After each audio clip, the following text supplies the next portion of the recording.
Welcome everyone to episode number 80 of the Broken by Concept video podcast. This podcast is all about helping you have a better solo queue experience in League of Legends. But today, there's no solo queue. No solo queue day. We promised you this episode was coming, guys. I mean, you know, this might be our worst episode or our best episode. It could go either way. I have no idea what to expect.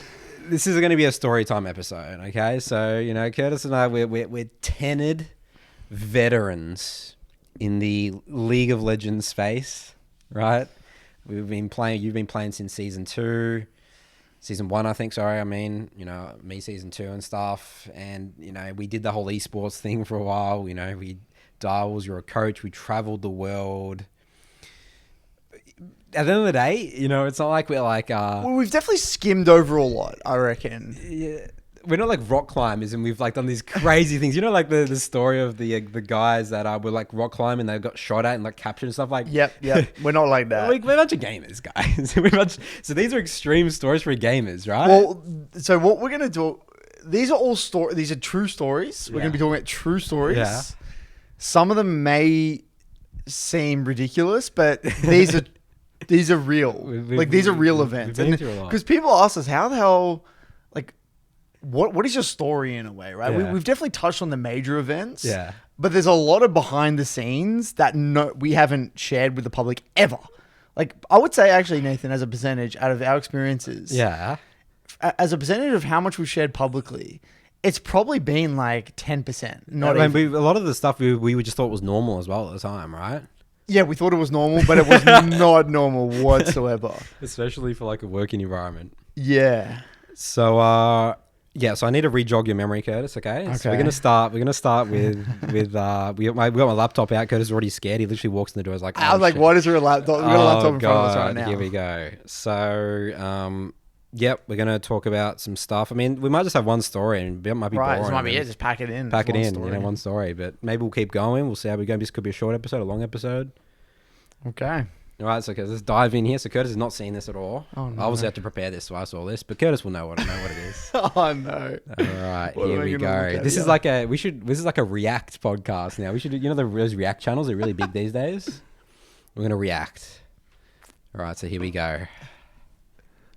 Me and Sharp have known each other for about 4 or 5 years, and we've been friends since like year 8, and all the way through we knew we were both into gaming. I can't even. I was like, oh, you want to play this game, League of Legends, and we both started playing. Yeah, we never really took the game seriously for a couple of years. In solo queue, we regarded both as one-trick ponies. Like, I used to only play Ziggs. I was this one-trick pony, and Nathan was this one-trick pony. He only played Udyr. I've actually just recently got him to you know, really try really hard and do well and play League of Legends at a high level. And it's really been awesome to see me and both Rippy advance our, like, expand our champion pools. And now that I'm playing with Sharp, I have a lot of confidence in just the way my team plays, and we're all confident that Sharp can do well in his lane, and it really boosts the confidence of the rest of the team. Sharp used to play Counter-Strike at a high level previously in the Cyber Gamer League, so I have confidence that he can definitely be good at any game he plays. Even though I'm not the most spectacular mechanical player or anything like that, I'm just a solid mid laner, and I have a really individual champion pool, and that works really well with Nathan or Rippy's champion pool, and I think that's why, even though I'm not like top tier mid laner, it still works really well for our team. The video don't you think it makes it sound like, oh, Curtis like our shittest player? Yeah, it sounds like the theme is like, this guy's useless, but like, let's just make him feel better about himself because he has a unique pool or some shit. He's confident. We're gonna get his confidence. That was like the narrative that they were pushing. Like the people who like made it, you know, they just ask those questions. Like that is storyline. That's gonna be Darwell's storyline. It was like the mid laner can only play Ziggs. We got a one trick in the jungle, one trick in the mid lane. Yeah, and then that's it. That's our identity. So we would have been 18 years old here. Okay. What do you think about your appearance? Because can you even see? I can't even talk, dude. Like, what do you reckon? When I look at myself, in this, like it doesn't, like I don't look at this and be like, "That's me." Really? Like in a way, I can't. I genuinely, I don't know. Like, it's very strange to me. Like, it doesn't even seem like me. Like, I don't actually resonate with that person. Really? Like, it's like, it is that doesn't seem like me. Yeah. And that's what, 8 years ago, right? Yeah, 8 years ago. 8 years. Yeah, Yeah, 'cause 7, I'm 8 years. 26. Yeah. It genuinely, I just don't feel connected with that person, you know? Crazy. What about me? Do you think I'm pretty much the same still? I mean, you're so much more articulate now. Yeah, probably, yeah. Like, I mean, I think both of us, but you, when I hear, because obviously you hear someone else talk more than you hear yourself talk, right? But when I hear you now and then versus you here. Still navigating the world at that young old age, you know. I had lots of thoughts in that little brain there. Yeah, we're so clueless as well. I would have been like probably 50 kilos there as well, dude, honestly. We're both, look how skinny we both look, man. We're both so skinny, man. Yeah, I was really skinny. That's probably the skinniest you were ever. Yeah, I was really skinny at that period of time. Oh, I mean, it's just... So this video... We're so innocent. Very innocent. We're so innocent. We have actually no idea what the fuck we had we're doing. no life experience, nothing, right? No. So we'll get into the story around this. You're probably not going to remember this. Okay. So this video was made by Riot Games, and this was... remember filming this? Do you remember that place? I do remember that was the EB Expo, wasn't it? In Sydney, yeah. Yep. So this was... This was your first like flying to an event, wasn't it? For you? Yeah, there was my first. I've done like we did lands in Melbourne, but we never done like a fly somewhere to play. Yeah, this was my first proper like event. This is part of like the Riot Games because I was in Gold Coast with Dignitas. You'd already done that one. Already done that, right? Yeah. So this is when I formed the team with obviously you, and this was a really good event cool event because this is the team that we beat, the team that kicked me, that I was like, I'm going to make my own team. Right, so the team that you used to play for, they kicked you, and then we versed them here, and we beat them to make it into the top 4. That was so satisfying. Yeah, 100%. Right, so the story here, Curtis. Okay. Do you remember? Okay. I do remember something. I know it's something you're going to talk about as well, though. So, like in these like land events, the way that it works, like, because we're a bunch of gamers, right? Like we're from Melbourne, we fly to Sydney, which is like, like a 2-hour flight. It's pretty close, but it's still a big deal going to another little state. I was so excited at 18. Yeah, this was awesome, dude. We were loving it, especially meeting your team all for the first time and everything. Because you'd only ever heard their voice online. You don't know what they look like, really. Yeah, so I was like Chuffer, Magzilla, and Charlie and Jish and stuff, right? Yeah. So, it's like, because you fly in 2 days before, right? So it's like the Thursday. And it's like, okay, well, what are we going to do, guys? Like, we don't go clubbing or like we're going to go to a party or something. So what do? You go to a net cafe, right? Because we've got to practice for the big tournament, right? So this is like the stage where Riot Games, I mean, it's very, it's not like we're a hotel and we have like, when you go to Worlds and MSI, when you got the computers in there. Right, we didn't get equipped with anything. There's they no shove us on a hotel and say, play. You're going to wait here for a day or two, and then you're going to play on that day. That's right, yeah. No preparation. So we journey off to the city, right? So we catch a train. We catch a train to the city, and we're led by, there's only one person on our team from Sydney, which is Chuffer, okay? Yep. And we trust him. He's the Sydney guy, right? Like if you were in Melbourne, like, we had some people international, like we had a New Zealander from Brisbane, they'll trust you to be able to navigate. So we come there, we go to the net cafe, and we're with like the other teams, like Chiefs was there. Was it Chiefs at the time? I think it was. It was. Yep. Yeah. Chiefs and Legacy and stuff. Actually, no, Legacy wasn't. I don't think it was Legacy. Was that other team? Chiefs and like Team Zero and... Can't remember. So, we're playing and stuff, and the clock's ticking. And it's like, oh shit, okay, like we're going to have to go back to our hotel, right? So, we're playing some solo queue and stuff there. And the important piece of information here is that the trains stop at midnight. A certain time, yeah. Is at midnight. In Sydney. In Sydney. So there's no more trains. Yeah. So like, oh shit, we gotta go. And our place is about, I think it was 40 minutes. It's like a 40-minute train ride from the city. Yeah. And there was and so at 12, that's the last train. So like, all right, we got to go. It's like, lead us, this person, we call him Chuffer, that was his name. Yep. And, we go to the train station, we're like, yes, we made it. We catch the train. Yep, right? on the train. On the train. And then 4 or 5 stops, he looks at us, he's like, shit, we're going the wrong way. So we caught the train, but we're going the wrong direction, away from where we want to be going.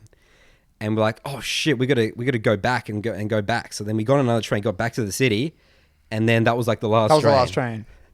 Right. The last train. So we're 40 minutes away from our hotel, our home. We have no, we have no home, nothing. And this guy also in Sydney, his home was also like ages away. So it's like we could all just... And no one had money to pay for a cab. So this is what I'm confused about. All right. No, I think we must have because because no one wanted to pay the giant cab ride because it would be a huge cab fee. Yeah, so I think what happened was so like so we are like it's like oh shit like what do we do? So we either and Uber wasn't around here. I think Uber wasn't a thing. It wasn't a thing. It wasn't a thing. No, this is before Uber. Yeah. Yeah. So our first thought was let's take a taxi back. Well, there was two options. It was taxi or there was bus. Or bus. Well, that was the option we obviously took, right? Yeah, so I was hazy on this. I was thinking it's like because I remember we did try to find a cab. Poor 18-year-olds, and we just couldn't. We were stingy. Like I think no. What happened was like we realized that there was no cab big enough for all of us. Because there was a big group. Because you had to get a maxi cab, and then a maxi cab at midnight it was first of all hard to find. We couldn't find a maxi cab. And then I think we're like, well, it's going to be so expensive anyway. Dude, we could have just called one. You could have potentially called one, but again, we didn't really think that far. Yeah. So we caught the bus, right? So we took the bus, right? So we were like, oh, it's all good. We'll get pretty close. We'll get there. Right? We'll get there close. So we're walking around the city for like an hour at this point, looking for the bus. Trying to find the bus. So this is like 1 a.m., right? Yeah. And then we get on this bus, and there's a very weird group of people on that bus. I can't remember that. At 1 a.m. in Sydney on a Thursday night or Friday night. I think it was like a Thursday. And then we get to the stop, and it's like the last stop, and they kick us all off the bus. And we're like, okay, Chuffer, where do we go now? It's like, oh, it's just like up this road, right? Literally 2-3 a.m. in the morning. Remember this walk? Oh, it was a huge walk. We're walking on the side of this road for an hour and a half, I swear. I think it was more. Because we didn't get back, I checked. It was 4 a.m. Yeah, it would have been longer. I think it was like a 2-hour walk. The sun was like coming up. The sun was coming up when we got back, yeah. I do remember it feeling abnormally long. Because we got kicked off the bus. That was the last stop. Yeah. Yeah. And then I remember we got back at a ridiculous time. Yeah, it was like 4 or 5. And then we had to shoot this video the day. Luckily, that wasn't our tournament day. Ah. Yeah, when you think about it, it's just ridiculous. Like, what are we doing? Why did we not just... Why did we just get a cab? Or 2 cabs? I know. Like, pay the money. Like, just get sleep. So this is just like a life experience, right? And this is like a tournament stuff, and we have no sleep this night. And my legs were killing me. Yeah, my legs were killing me as well. My feet were just screwed, It's so blurry to me, though. Like, that whole event, that whole series of events. I just thought that was normal, though. Yeah, but we're just like, oh, it's all good. We'll just walk home. It's all good. Like, walk home at 3 a.m. from for 2 hours. Like, who's going to do that? And I remember we were on a main road, weren't we? Yeah, just on the main road. It was on a main road. Yeah, just walking on this main road. We get to the hotel, the sun's coming up. So stupid, man. We were so stupid. Yeah. I swear like an 18-year-old now is so much smarter than we were. Maybe. That's hard to say. I mean, I speak to some 18-year-olds in my Discord, and they're way more sophisticated in terms of their level of thought than us. We were not the brightest bunch. No. Again, we're a bunch of gamers. Yeah. So I thought that story would be good. Good kickoff. Good to kick us off, Curtis. Wow. And that was 20... That would have been 20... Wait, we're in 2020... 2014. 2014. Yeah. Because we graduated high school in 2013. Wow. Imagine, so this was exactly a year after our exams. Imagine 2013... You finish high school, and then this was a year later. You're traveling to Sydney, walking around the city for 2 hours trying to get to a hotel. That whole period in time feels a lot happened in 1-2 years, I feel like, as well. Like that 2014, 2015. 2016. There's a lot that happened. Yeah, there's a lot of stuff there. I mean, story time, Nathan. So, I mean, there's so many things that happened. I think where the juicy stuff starts is 2017. Yeah, so when we moved to the gaming house. So because there was a gap, right, for a few years so where it was all online OPL, and then we I quit. Yep. And this is when you transitioned to top lane? Yep, I quit. I went to top lane because I wanted to play with Fantix. And then I quit because I was like, there's no career in this. And your schedule was screwed at the time as well. I was busy, very, very busy. And then I said to you, I don't want to do this anymore, so I quit. Yeah.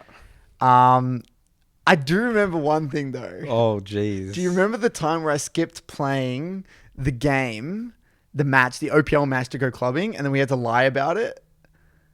Did you really do remember that? There was like a boat party, and we wanted to lose the game on purpose? Oh, shit, dude. That's spicy. I think everyone knew, though, didn't they? It was weird, though. Wait, why did we want to lose off a seeding? We wanted to lose a game versus a certain team, and it just so happened to coincide with a boat party that I was going to. Yeah. And then everyone was like, what the fuck? Curtis is going to a boat party on the day of, instead of his OPL match. I don't even remember that, dude. And you played with Kuden, I think. I can't remember. Anyway, moving on from that. So there was a brief transition period where I quit for like 6 months. Yep. And then you called me up and you said, Curtis, I want you to come back as coach. We've got investment and we're going to Korean Bootcamp. And I was actually overseas at the time traveling. I was overseas traveling in Japan at the time. And then you said, like, come by and meet us in Korea. For our boot camp. So then I went, and I was kind of going to Korea anyway. Yeah. But I was in Seoul when you guys went Busan. And then so I ended up going to Busan for like a few days to kind of chill with you guys. The thing that you didn't experience with that was our journey there. But didn't you book a ticket from Avalon Airport instead of Melbourne Airport? Airport? I accidentally booked it to Avalon because I was like, I was looking for the cheapest flights possible, right? I was like, this is a great deal. Look at this. And then I realized it was Avalon Airport, which is an extra 3 hours from like Melbourne Airport, right? Oh, it's not really an airport. That the journey that we had, you missed this, dude. It was a 30-hour flight to go from Australia, and usually it's like 12 hours, isn't it, to Korea? Yeah, well, like if you take one way, it's like 12 hours. Yeah, so it wasn't 30 hours one flight; it was like 3 flights. So we went from Avalon to Sydney, and then we caught up with our Sydney players, like Destiny and stuff. Yep. And then Sydney to where? And then Sydney to, it would have been like Bangkok or something. Yep. And then Bangkok to Seoul. And then Seoul to Busan. So 4 flights. So that wasn't, did you fly from Seoul to Busan? Yeah. Oh my God. It was 4 flights. Holy shit. And it was like a 36 hour journey. And they were pissed. Oh, and then you became a meme. That's where they started saying the players were memeing. Because what happened? All the players were complaining to you. Yeah. And then you just said, "Well, as long as we get there." Yeah. That's what I kept saying. As long as we get there. It's like when the kids say, "Are we there? Yeah, we there." It's like just one more flight. This is actually a very important event though because. Yeah. Okay, so we're very critical of like on this podcast of esports, right? We've made that pretty clear. And one of our problems was that. Because you're working with very young people, it's very easy for like the team culture to kind of disintegrate very, very quickly. Like if you're not like on top of it from day dot, like exactly what is allowed, what isn't allowed, they will devolve to kids and viewing the managers as parents. And that's why the manager's job in even to this day, from what I've seen, they are in a way the parents. It's like, well, they clean up after you. They make your life as easy as possible. It's kind of like when you're a kid, they pack your lunch. They do everything for you. And in a way, I think from that day, as soon as it kind of, that trip to Korea, I think that's where it all started. You let things slide. Yeah. Now, and I wasn't there, and we didn't even think about this shit. But that's where it all started. And that's where the team culture, from the get-go, because that's when now we're all in person. Yeah. That's when it all started to kind of form. But we didn't realize it yet, but that was going to bite us in the ass. There was some benefits. Like, we were all very close, right? We were close. It was a really unique team environment still. Well, everyone definitely did respect each other as players. Yeah. That was probably one of the few teams where we've had, like, a lot of respect for each other. And I would say there wasn't really egos in the sense that over one another. We had ego as a group. Yeah, we had a group. It was actually, in a weird way, we had an ego as a group comparatively to other teams. We never had clashing egos in the team itself, which was very interesting. It probably came like later on, but at that stage it was all sunshine because it was so exciting because we were the first ever OS team to fully boot camp in Korea as well, right? So we were like, yes, we're the first ones. We had a good roster. Yeah. We went over there. So that journey was like, that was really that was the beginning of our insane flight history, dude. Like, we've done some insane traveling. All right, so let's get into some. Did anything happen in that Korean boot camp that was like interesting? Okay, no, I do remember one thing. That was our first one in 2016. So this is the first time I've properly met Shern, I think. Yeah. I'm pretty sure that was the first time I probably met Shernfire. Yeah. And then Shernfire said to me one thing that forever stuck in my mind. I'll never forget to this day. It actually guided me for years to come. I said to him, Shern, I said something along the lines of like, these guys have really good synergy. And Shern said to me, he said straight up, synergy doesn't exist. There's no such thing as like synergy. Like, what is synergy? Because I always thought like you would have like from Counter-Strike, my background, synergy always was like a thing you spoke about. Like, these players are really good together. They sync together. They work well together. But Shern kind of changed my view on this. He said, Curtis, I don't really believe in synergy. I don't believe it exists. They're either the better players or they're not the better players. In a way, I now with the beauty of like with everything I know now, I can kind of see where he's coming from, because in a way in League, there is the correct play at the highest level. There really is the correct play, or it's a bad play. And in a way, in his mind, it's either we do the correct play or not. And I don't care if I'm in sync if we're doing the bad play. In his mind, he just wanted to do the best play. But in a way, that's where our mantra later on, Jono came in, was alignment, right? And our entire mantra became alignment, getting on the same page, which in a way is synergy. Synergy is just you're on the same page, essentially, and which you can build alignment. And by playing, and in Counter-Strike, you just had two players that played each other for a long time. Their views of the game over time become aligned, because you're just playing, you always talk about the game, right? But that stuck with me, and that was one of my first impressions of Shen. Like, wow, this guy, he definitely thinks outside the box, and he has his own unique take on the game. And I think his time by himself, because he was in Korea by himself, but before that time, he shaped his own unique view of the game, which was completely opposite to me, because I was very like team oriented, team. He was like, fuck team, individual. Let's just get I don't want to look at this game if Chippies is dying top. Yep. Solo kill. Yep. Like, he just roasted people, and then that started. Shern was the pillar of, I think, shaping our view of the game completely. Shernfire was the one, like, I have to give him credit for completely influencing my view on how League is less of a team game than I thought and more of an individual game. And it worked. We won every split for 2 years. 2 years, yeah. And he was the best player, and we became the best player even after we changed our roster completely, basically, in 2018. Yeah. From that mantra, we all have to be good individually, and the rest will fall into place. And it did. The rest did, in a way, fall into place. And obviously, we kind of got capped at international events when everyone is good individually. But that's a different story, though. That's a different skill set. But I do remember that. I do remember that exact thing. And I do remember one other thing here, Nathan. And this is where the ridiculous stories really start. Okay? You're gonna love this one. I don't know why I remember this, but hear me out. And I might fuck this one up a bit. So you have to back me up here. Yeah. So we had a gaming room in the hotel, right? Oh, geez, so we had a room where all our PCs were here. So the way the setup works, and when you go in these Korean boot camps, you do it through like a third-party organizer. They hook you up with kind of like a conference room, but it's set up with like PCs. Yeah, they set it all up for you. But everyone has their each individual room as well. So everyone has their individual room, but it's sometimes on different floors. But then there's the gaming room. And obviously people here were in Korea for the first time. So everyone's super excited to grind as many games as possible. We're talking like 25 games a day. We're literally grinding hard. Yeah.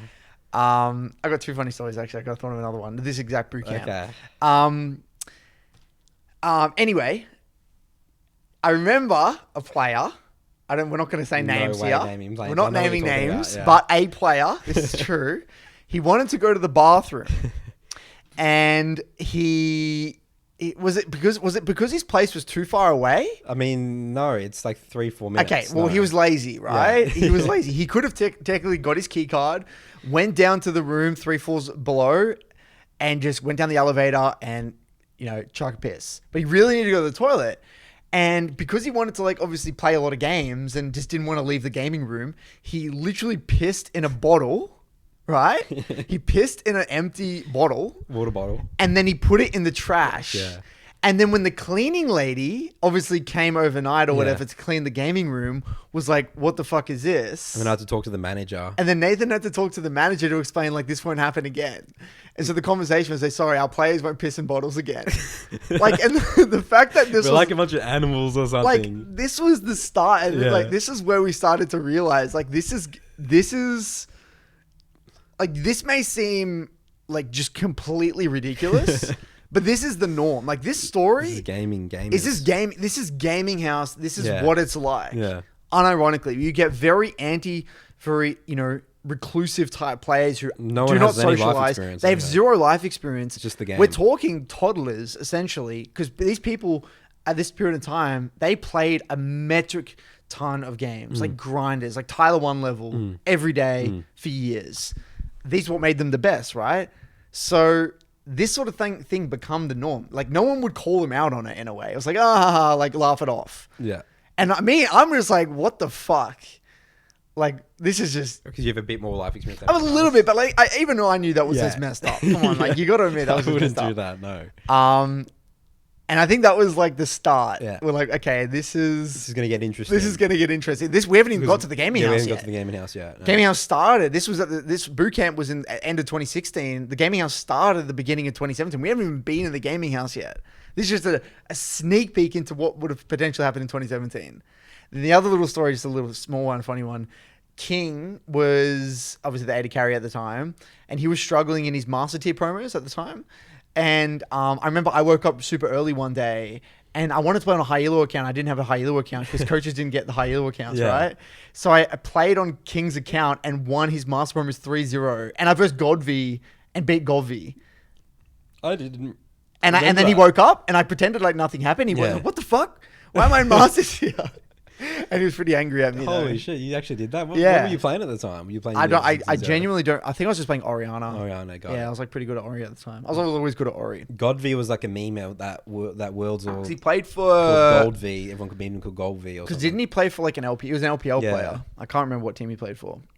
But anyway, so there's that. Is there any other stories before we move from that point? No, I just remember specifically going to Subway every day. Yeah. Gotten so sick of that. We were there for 3 weeks. We actually went out with the Korean guys. I forgot their names who were with us. They were really cool. I wasn't there when you did that. Oh, you did like a proper Korean meal. Yeah, Korean meal, and we went to the temple and that sort of stuff. Yeah. That was good times. So 2017 gaming house. So our gaming house was a $2,000 a week insane view. Legit $2,000 a week. A week, so like $8,000 a month. This place, right? 3 bedroom, 2 bathroom. And there was... No, it was 3 bathroom, technically. Remember, I had 3 toilets. 3 technically, yeah. So 3 bathroom, 3 bedroom. Yeah. And this is in like a really nice spot in Sydney, overlooking the Sydney Harbour Bridge. We're talking like a proper... Like a really nice place. Really nice place. Except there's 7 people in a 3-bedroom apartment, right? 7 people, yeah. So me and you slept in one room in bunk bed. Yeah. Then it was Shern and Fendix in another room in a bunk bed. Yeah. And then we had Chippy's, Destiny, and King. And 3 King. people. And one person slept on the floor. I think King slept on the floor. Yeah. For a year. Yeah. No, it was Destiny. Who slept on the floor? I know someone's they back switched. was... I think Calvin did initially, but then... Yeah. Yeah, and then Destiny copped it. Yeah. Where do we even start? For honestly? That one, God, I mean, I remember having a sponsor meeting and you setting off the fire. Oh yeah, so that was funny. So we had someone come in. I think it was from LG. It was LG, yeah, it was Russ. Someone was coming in to so the way it worked is our owner at the time used to bring in sponsors all the time to like show the pad, show off, show the place, and like the gaming house, and like get sponsors on board, excited about the space, right? And this is when esports was still kind of like young. This is 2017. Like it wasn't like as big as it is now. Not many people knew about esports, especially in Australia. And I remember I was in the morning and I was making breakfast and I think I forgot about the toast in the toaster. And it wasn't just like a little bit of burn. It was like pluming with smoke. Like we're talking like a bomb went off. And then I remember sitting there and then we hear a sign up and then we hear it because the door was closed. We were outside. And the guy's trying to do the pitch. Like the owner's trying to do the pitch. To our LG, our sponsor. And we were like, we heard it and we're like, no, there's no way it's our apartment, right? Like, there's no way. We thought it was like downstairs or up. It was like, let's just continue the meeting, right? And then I think you open the door and you're like, shit, like, and there's smokes everywhere. And it's just the most ridiculous thing. Like, imagine if you're a sponsor. Imagine you're a sponsor and you're like, going to put your money and there's like this kid setting off a fire alarm in like this apartment. Smoking out the whole place. It's ridiculous. What else happened? What are some funny ones? I remember we broke the couches and stuff, which the landlord just absolutely roasted us for. Yeah. I mean, where do you even start? I would say... I think that was a fun time. It was a fun time. That was so fun. I think some of the funniest moments were when... So like we had 2 vegetarians on the team and we had to figure out how to cook for 7 people, right? And imagine like you're an 18-year-old kid who like doesn't even know how to cook for yourself. We were 21 at the time. Like this is the first time we moved out of home, right? Yeah. I left home. We were 20. We went. Sorry, I wasn't 18. This is when we were 21. Yeah. And I'd never like properly cooked for myself. Like I was still at home at the time. My mum was like still cooking for me when I was like 20, right? Same here, yeah. So I'd never like properly cooked meals for myself. So now I've gone from barely being able to cook for myself, only knowing how to cook spaghetti bolognese, basically, to having to cook for 7 people and two vegetarians. Yeah. Like, fuck me, right? So like we initially said, like, hey, we want the place to play as much solo queue as possible. So I think me and you did a lot of cooking, right? No, originally it was one person was to cook a meal per night. Okay, so originally, each player was going to do a meal a night, and then they hated that, obviously. Yeah. And so I'm like, screw it. I want our team to win. And I think they should play more solo queue as a coach. So I end up taking responsibility of cooking, right? Yeah. I think you helped me a bit. Yeah, of course I did. What else was on? I was the bloody team dad at that point. And the funniest thing was when I didn't know how to cook vegetarian meals. So the meals were so bad. The vegetarian meals were like...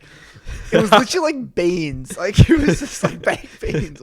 Like, I don't know what it was, but it wasn't even edible. The honestly. one became a meme was the ravioli.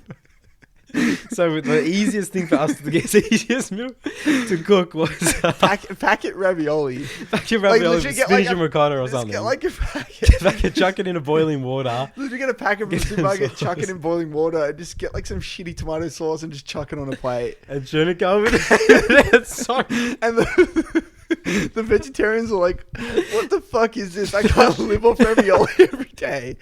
Like, we hate it, and like they hated it. It became a meme. They liked it originally, but then it became pretty bad. Because we had it so much. No, it was especially the sauce that we used. We did onto the shitty sauces. Because we got the cheapest sauce you could possibly get. It was barely tomato sauce, dude. It was like water. And just the diet was so bad, though, at the time. We had one player that primarily lived off snacks who had Pringles basically every day for lunch.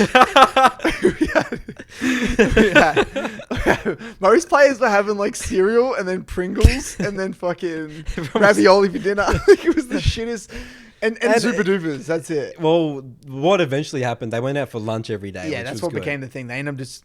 Because we were close to everything, the city, right? We were in the city. So, and the Coles was only like 10 minutes away. It's like we were out, which no one knew how to cook, and everyone's lazy and gamers, and everyone's want to play solo. That was like even though it was so close to food, it was like so far away in a way.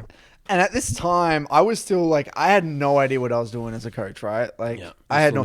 My theory was, I'm just going to get so good as a coach, I'm just going to intimidate a lot of the players. You mean so good in solo queue? So what I did was I got top 10 as a coach in season 7. Which was higher than nearly every play in the OPL. There was like a meme saying when Direwolf's coach is combined more elo than your entire team. Yeah, so what happened, we versed one of these teams, Avant at the time, and my rank was like, I think I was 1K LP in season 7 as a coach, right? And then my LP was higher than the combined total of every single one of their players. So imagine how intimidating. We're already all top 10, right? Direwolves at the time were basically all top 10, rank 1, 2, 3, 4, 5. Then their coach is ranked 10, and not a single player is even remotely close, not even to their coach. So it was like mental warfare. Everyone was terrified of versing us, and that became like our flex. That's where the Direwolves, like, our mentality was just like, we're not gonna lose. Losing wasn't even like a thought at all. Yeah. But the biggest mistake that year is that we created an incredibly elitist mentality. Yeah. And to our detriment in a way. It became like I remember, I got a few funny stories from that year.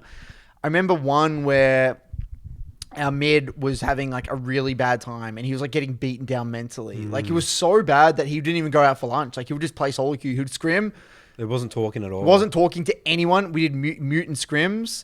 And whenever I went and spoke to him, he'd say, no, I don't want to talk. I'm just fucking shit. Like, just play more solo queue. And he just grinded solo queue, grinded VODs. Like, from when he woke up, from when he went to sleep, he was solo queuing, watching VODs, solo queuing. And he ended up becoming incredibly good at the time. But it obviously wasn't sustainable in his mental health. But, like, that was our mentality. It was like, you're either the best individually in our server, or get the fuck out type thing. Like, if you're not the best, you don't have a place on this team. So everyone's responsibility on that team was to be the best in their respected role on our server, period. And there had to be no questions about that. If you don't win lane, Shern would bully you to feel so bad that you would do something about it. Shern Fire, the jungle at the time, was like, I don't want to review this. Like, if mids are just fucking dying all the time. Like, he would literally say that passive aggressively. Like, everything was passive aggressive. Everything was passive aggressive. It was like Shen would say out into oblivion. Our solo laners just suck, you know. And like, obviously they hear that. Like, he would say it on purpose to me really loud so they would hear it. So it became like a never-ending cycle of just like shame everyone into being the best, and it worked. Just obviously exploded towards the end. Like, it didn't become sustainable. Funny story. Remember when we played basketball and I pushed over Richard and he... Oh, yeah. So we had a basketball court near us. Yeah. And we're playing basketball one day as a team, as like a team activity. And I accidentally pushed our mid laner and he fractured his arm and he had to wear a sling. Yeah. And didn't we have to get a sub? Yeah, we had to get a sub. No, he played with the sling. Did he play with the sling? I'm sling? pretty sure he did, yeah. I know something ridiculous happened. We definitely didn't get a sub. Right. No, because we were considering you going in. But, yeah.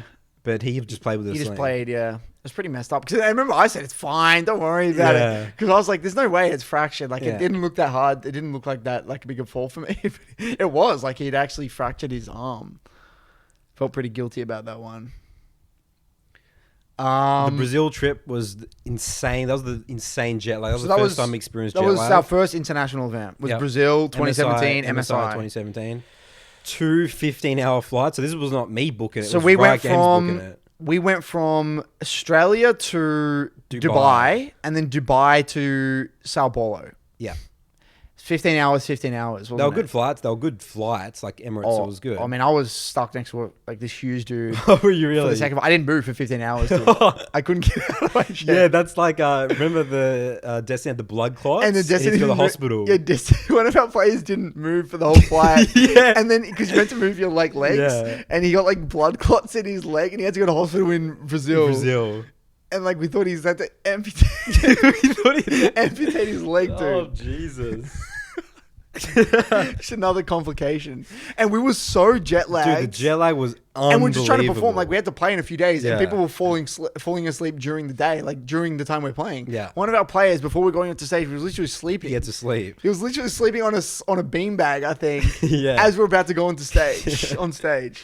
It was crazy, wasn't it? That was when Jono was with us. That was when everything started to go like explode. Yeah, that's when we lost that in a pretty bad fashion. Well, no, because I will to the day I die, I'm suspicious of that MSI event.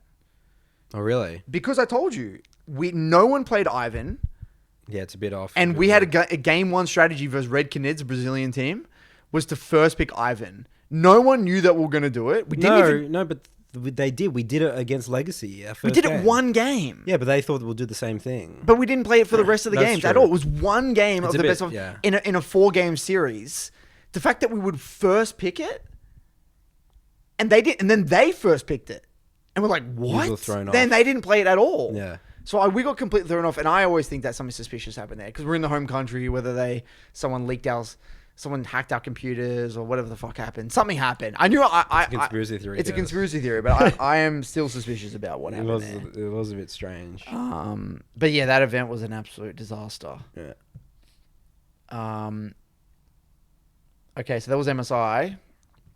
Vietnam, any cool stories from Vietnam? Oh, you went to Vietnam for Rift Rivals? Yep. That was cool because we were with all the other OS teams and stuff, and that was a really fun event. Gigabyte Marines. That was when Gigabyte Marines were really good. We first Gigabyte Marines, and they stomped us. They were a really good team. I'm trying to think of other events that happened during the gaming house. I do remember one. Okay. I don't know if this is not going to be appropriate, but we might. Oh, Jesus, Curtis. The room with the girl. Oh, Jesus, Curtis. Well, it's not that inappropriate. Yeah, it's just stupid. It's just teenage boys. So like we okay, this is really bad actually. Okay, really? We bullied a guy. Oh, Jesus. On our team. Yeah. To not have a girlfriend. Yeah. That's again part of our elitist thing. This was the elitist thing. So this is dead serious. So yeah. One of our players had a thing with a girl. Who was obviously a bit of a fan of him.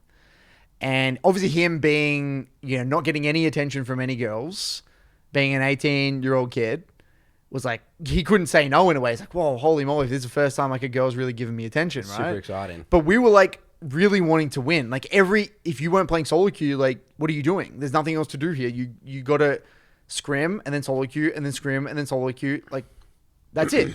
Like you were you were forced to play solo queue because everyone else was solo queuing and the house is so small, right? Yeah, everyone knows what everyone's doing. Everyone knows whatever. There's no hiding. Yeah. Like there's no hiding, right? Yeah. So what happened was he started talking to her, and then everyone started like saying things behind his back, saying like Chippy's not playing as much solo. He's not playing as much solo queue anymore. Blah blah blah blah blah. And it got to the point where like the players were like saying, "You got to like leave her. You got to dump her." Like myself included. Like we like in a way. Like a team group. It was like a team group decision for him. Like it's either us or your girlfriend. Yeah. Like in the middle of the year. Like we're talking in the middle of the year. And this seems so ridiculous now. But again, we're clueless. We have no idea what the hell we're doing. And it seemed like the right thing to do. And I remember Jono at the time was thinking, you guys are going to go to jail. Like if this goes to public, you guys are going down. This is not going to look good as a PR. It's like a cult, dude. It's like a cult, yeah. And then we, in a way, we forced him to like not see her and everything. And then he ended up having to like, he was like so upset. Like he was crying and shit. It was not good. And we scarred him. Yep, it was messed up. That was not good. That was our leaders' culture. It was one of the many negative things, and I mean, and then we'll talk about. I guess I think we have mentioned the Destiny before. Yeah, we'll talk about it one more time. The memes, yeah. Because I would always like chip in as well. Like Nathan, you got to admit that you were the most passive aggressive. Yeah, I was the most passive. You were incredibly toxic. Yeah. It's hard to believe, but Nathan was. Yeah, cool. Because I was just very toxic. I'll just sit there and I'll just watch all the scrims all day, right? Because I'm just there, right? And like I just see things are just ridiculous things around the house, like so. Because I was like sort of like making sure the house didn't the landlord like didn't like destroy us, right? So like I had to like make sure the players weren't like pissing in bottles or breaking couches stupid, or like gonna burn the house down. Well, you're right? the GM in a way, right? Yeah. So whenever a player started doing something like dumb in the kitchen or something, I'll like call it out. And I just got so sick of it, like eventually. And then I guess it was like, it was passive aggressive because I was. Well, because your way, because you didn't want to like be directly, you didn't want to piss off, like in a way, because you weren't good with conflict. Your way of avoiding conflict but also bringing about the scenario that you wanted was passive aggressive. Yeah. Mask it with comedian vibes. Yeah.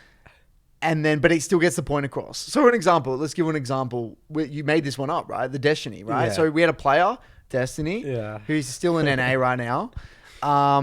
Whenever he made a mistake, like, no, it wasn't. It was whenever he did something stupid in the house, because he wasn't.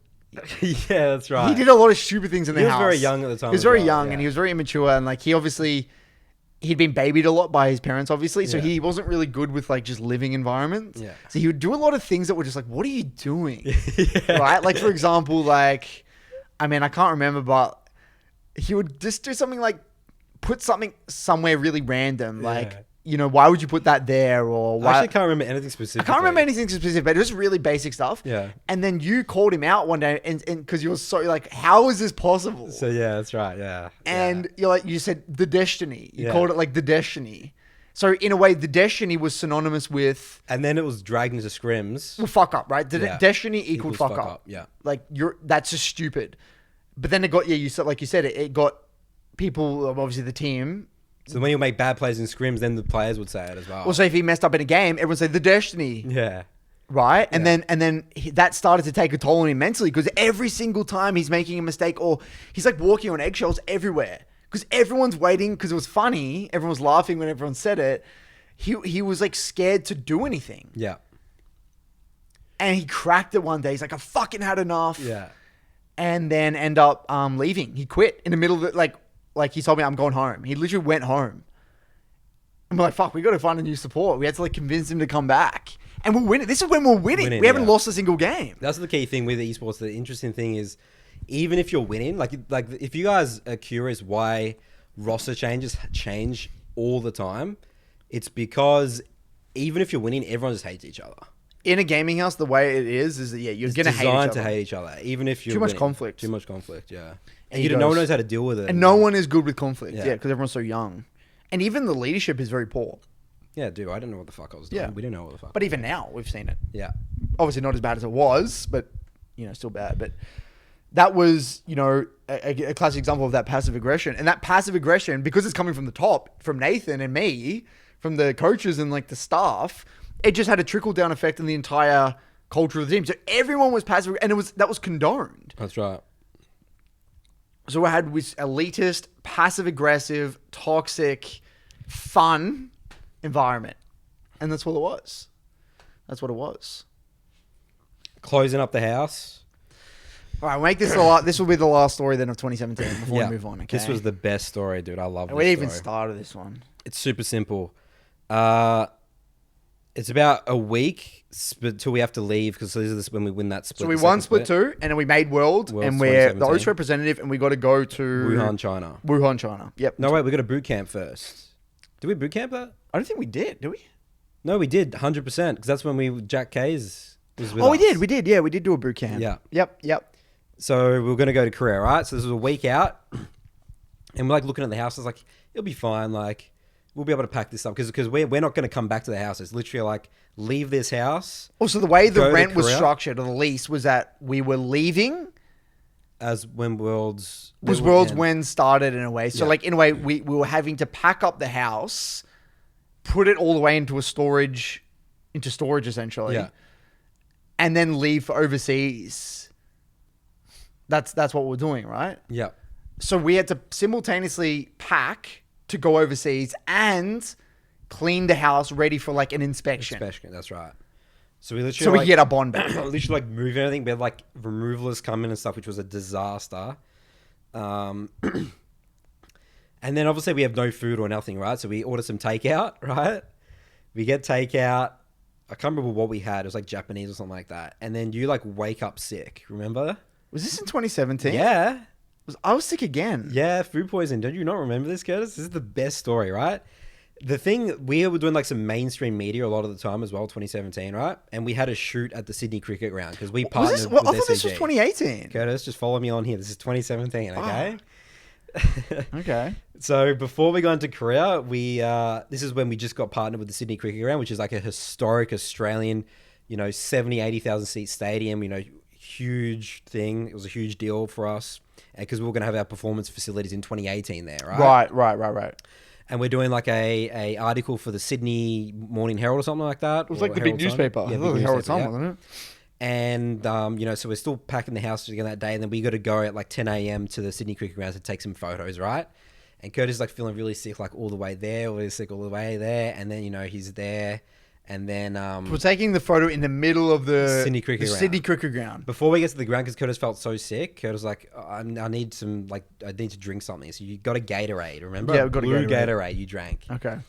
We go to walk to the ground, getting ready to do the photo shoot, and Curtis is literally in the middle of the ground, projectile vomiting on this sacred land.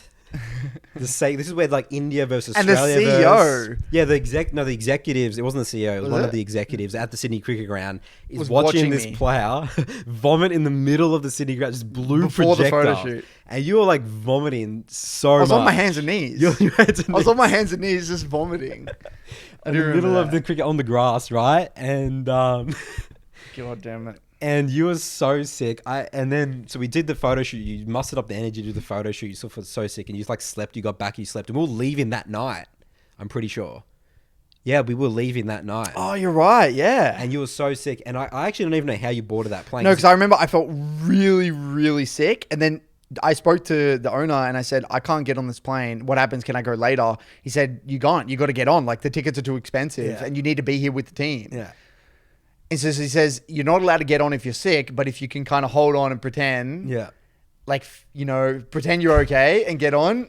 Once you're on, you're on. You're like vomiting the whole afternoon. Yeah. And you like slept, I think, a bit. And like because then it was so bad for me because I was trying to pack up the house and then Curtis was down. So I was like, fuck, I got to do all this shit by myself now. And it was such a disaster, dude. And we finally get it done. And then, we didn't really get it done. I remember the house was still fucked. Yeah. But I got to the airport. I remember feeling really, really sick. And you were just dead, dude. Like I saw you had like no life and you had no energy. No. And you're about to board a 15-hour flight or 10-hour flight to Korea or whatever, right? Yeah.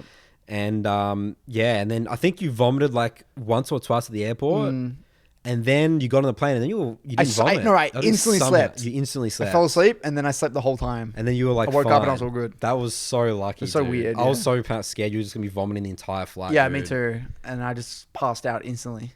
I don't know how the hell that happened. That's so funny because then the next year after that, when we had that food poisoning story, which we already told, we don't have to tell. Yeah, it it's another one. Always get food poisoning. Around the time before Worlds. So annoying.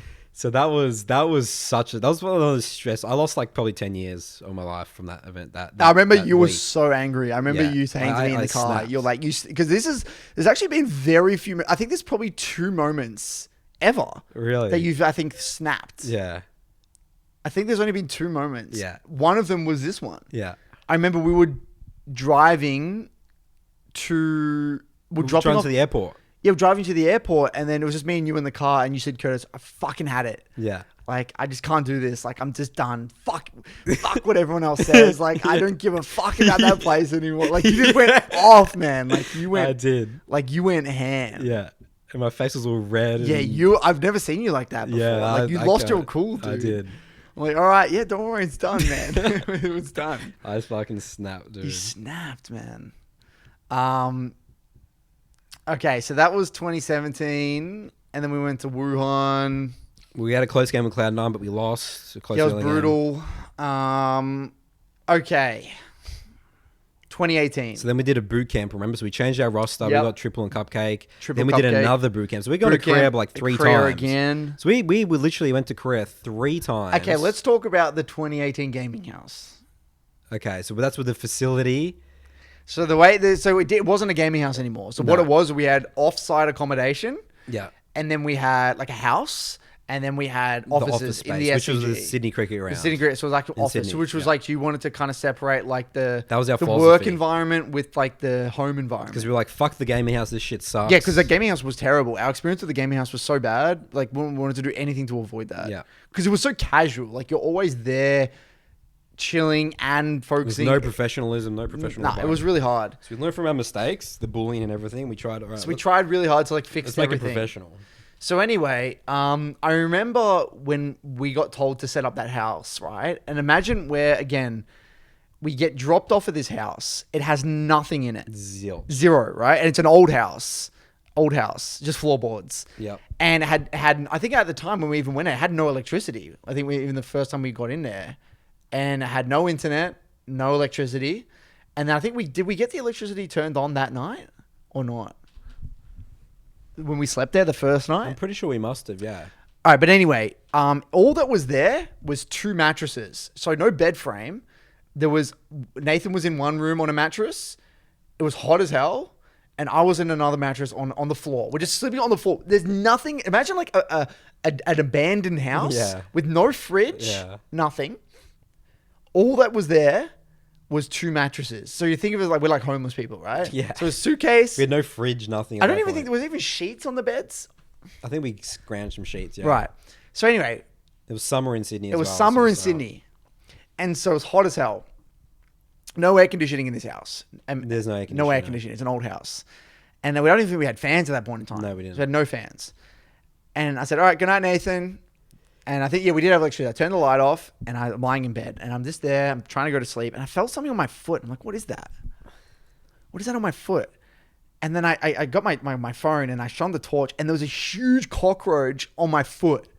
Like, I'm like, fuck. And I'm just like sleeping, dude. I wake up, I was like, oh, jeez. No, because the thing about this, though, is you're extra paranoid because we saw that there was like a cockroach infestation. Like, there's a lot of cockroaches. There was a lot of cockroaches. Before. So we got into the house, we're like, fuck, there's like a lot of cockroaches. And they come out at night. So Curtis is already paranoid going to sleep. He's like, I swear to God, if I feel a cockroach on me, I'm going to flip, right? And yeah, so I lost my cool. You didn't talk about losing cool. I lost my cool. Like, I was done, dude. Yeah.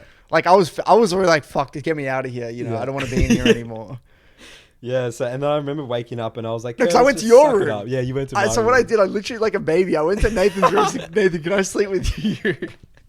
So I moved my mattress into Nathan's room. Yeah. And remember, the cockroach went into my suitcase. Remember, and I had to go through the suitcase, and we couldn't find it. No, we never found it. And then we slept in that room together, and just on 2 separate mattresses. And that was the start of that journey. And there was many stories in this house. Not a good house at all, but it was in a good location. It did the job, but it became a meme towards the end because the house was so bad. And dead set, this is a true story. We not only had a cockroach infestation, we had a rat problem. Now, this is, again, dead serious. The rat problem was so bad, if you left anything out, any food, it doesn't matter what it is, it was gone in the morning. So if we left, I remember we had a dining room table that was literally in the middle of the room. There was no way to get onto the table. We left a loaf of bread in the middle on the island, like dining table in the middle of the kitchen. In the morning, the entire loaf of bread is gone. Gone. And you just see there's like a little hole in the kitchen, the bottom of the kitchen. You just see like the wrapper. Yeah. The rest is gone. So you couldn't leave a single thing out or it was gone. That was obliterated. It felt like there was like 50 rats in there, dude. It felt like it was just some fat rat or something. And the crazy thing is I bought rat poison. Yeah. And I put rat poison, like big blocks of rat poison in that hole every day. Yeah. And it was gone. Curtis had a mission to destroy these things. And it didn't do anything though. No, they kept on. They kept on coming. It didn't do anything. They were immune to the poison, dude. Yeah. I mean, the house was purely for us to sleep in and it got filthy. I remember the back room, it just was a disaster. And it also had a garden. And we had one bathroom between 8 people. 8 people, yeah. Imagine that. Imagine a house. Imagine you're in a house with you and 7 other people and one bathroom. One. So what we had to do, we had to like stagger our waking up times. Because it became like a huge conflict. We had to like have a team meeting. It's like people were getting late to scrims because someone started their shower too late. So this is the sort of thing we had to deal with. Yeah, and then it's like we had to be like, okay, well, you got to wake up, Calvin. You got to wake up at this time now. And then it was like a big team meeting we had to have, so we had to make sure everyone was waking up at time. And then someone didn't want to wake up earlier because people want to like squeeze in every second of sleep because they're staying up later. It was a huge conflict area. And we had players that just wouldn't put away food, that would like left food in their bedroom for like weeks. Yeah. I'm looking at under the bed of one of the players, dude. It was just, I can't even describe. You can't even describe. Yeah. So probably not the most pleasant place. The facility was good. The office was cool. It was great. So I ended up everyone just living at the office, honestly. Yeah, everyone was basically just there, and they literally would just come sleep. Sometimes for 8 sleep hours. at the office. Yeah, sometimes, people would sleep in the which office. was pretty unprofessional. Yeah. All right, I want to tell you now. This is where things get spicy. Wait, no. What about? Are you gonna say that when you get kicked out of the pool? Oh, okay. We'll talk That's about a that good one as well. So the interesting thing about this. So again, put yourself, guys. We're a bunch of like gamer nerds, right? And there's like these security people that are just angry people in general, right? And they know, they're like, okay, well, they have to like be nice to us because like we're part of the SCG, but they don't like absolutely us. hate us, dude. Like, just hate. So these are security people who like look after the grounds. Because the place is full-time security, right? It's full-time security because it's like a 24/7. proper like it's arena, a historical place in Australia, right? Yeah. So we're literally walking there at all these different hours and stuff, right? Like we'll come in sometimes like 2 a.m. 2 a.m. and shit, right? And they've must have like, what the fuck is going on here, dude? 100%, right? Like imagine if you're not in gaming, and then like you're like a traditional security guard that sees no one all night, and then randomly you've got like these gamers who play there all night, and they're coming in at random times and like doing the most weird shit. Because we have people working around us that are working 9 till 5, right? Yeah. And we have esports hours, right? So they hate us for so many things, like the bikes. Remember that they hated us riding the bikes through the thing and shit. Oh yeah, it was just like a lot of little things. But one specifically, Curtis broke the rules, and I went for a swim. Curtis went for a swim. Curtis was like, "Fuck it, do I own this place, dude?" Right? That's what Curtis' mindset was, right? So we went for a swim when the pool was clearly closed, right? And the security came and just abused you and stole your cards and banned me from the place, and I couldn't get to work. So Curtis is trying to do a job. We're in the middle of the split, and Curtis is kicked out for like, it was like 2 days or whatever. Yeah, I couldn't get in. And we had to like explain. It's like, sorry. And it's like the piss in the ball. Imagine getting kicked out of your own workplace. Yeah. And I'm like the coach. Like this is the head coach. I'm the head coach. Whole operation is like relying on Curtis. Yeah, as the one person you probably wouldn't want to kick out. Yeah. No, the players would be worse. True, that's true. Yeah, because at least they can still scrim. But then when I'm gone, it's chaos. Yeah, it's like absolute chaos. So Curtis is like tuning in from our shitty house you have to stay in. Oh, there's no computer setup or anything. You're like on your laptop or like on the phone. Like, guys, draft, here we go. Because there was no desk at home. You're like on the phone. It's like, how's scrim's going today, guys? Shocking. So it's like these ridiculous things we have to deal with. I want to talk about the I want to talk about because again, you remember the first story we spoke about in 2017 where I burnt the toast? Yeah. So we always have like sponsors and stuff coming in, right? Yes. So their sponsors are always like kind of coming in, like checking out the space and like wanting to like kind of, get introduced to esports, right? And this is like dead serious. Like we have like people coming in and we had literally players watching porn on like on the computers, like in the middle of the day. It was like it wasn't. It was like what, like kind of. They're like a meme. It was like a weird way they were watching it. It was like laughing. It was weird. Yeah. I don't know what the fuck was going on. I was disconnected at that point, dude. I was just in my office trying to make money for the organization. At that point I was disconnected from everything. And then I'm like, what are you guys doing? Yeah. And like we got people coming around. No, I remember the SCG, because the IT security is heavy there, and it got flagged, and we have to have the meeting with them saying, guys, like, what's going on? Like, why are the this is meant to be a workplace, and like, what's going on here? Why are they going on porn websites? There's like a lot of ridiculous shit like that. And just KFC buckets all the time. Curtis, you forgot that one. There was a toaster fire. Remember? What? Calvin set off the. Oh my god! So think about a fire alarm in. Okay, let me go. Let's go back. Let's rewind. Okay. So. I want you to imagine, the cooking situation. Exactly. So imagine you have an office space, right? This is where logistics are very important in an operation when you're running like a team, right? One of the things I learned is that you need to account for every single minute. So this is actually one of the big skills I learned from being in esports, right? Was that time management. Time management. So okay, this is the difference between a theorist and a practitioner when it comes to logistics. Okay. A really shitty manager will say, it's okay. The player, they can live in this house. They'll wake up and they'll walk to the office and they'll play, practice, come home and sleep. They'll think very holistically. What a real manager, a really, really good manager, and one who's really good with logistics, they will go minute by minute and walk through what their day looks like. They're going to wake up. They're going to the bathroom. How's the bathroom situation? Where are they going to keep their clothes? How they're going to get to the office? They're going to walk, ride a bike. How long is it going to take? What happens if it's raining? What happens if it's really hot? What happens if blah, blah, blah, blah, blah. Then when they get to the office, okay, they're going to play. Then what? How are they going to get their lunch? Is there places to buy lunch? Do they have to make their lunch? We have to buy lunch, is there a fridge? Do we have a fridge to keep? Where are they going to eat their lunch? On the desk? Do we have a dining table? Like all these little things. Then dinner comes around. And we're at the office. No one wants to walk 20 minutes all the way back home. So what happens? Well, we actually don't have a kitchen in this office. Yeah, we had to figure out a way. We had a kitchenette, like a small little thing. It had no stovetop. But you got to cook for 7 people. We got to cook for 7 people. In this tiny little thing. In a tiny, like basically non-kitchen. It's just like a sink. That's all it is essentially. And like a microwave. Yeah. How do we cook for 7 people? 8 people? Yeah. In an office? What do we do?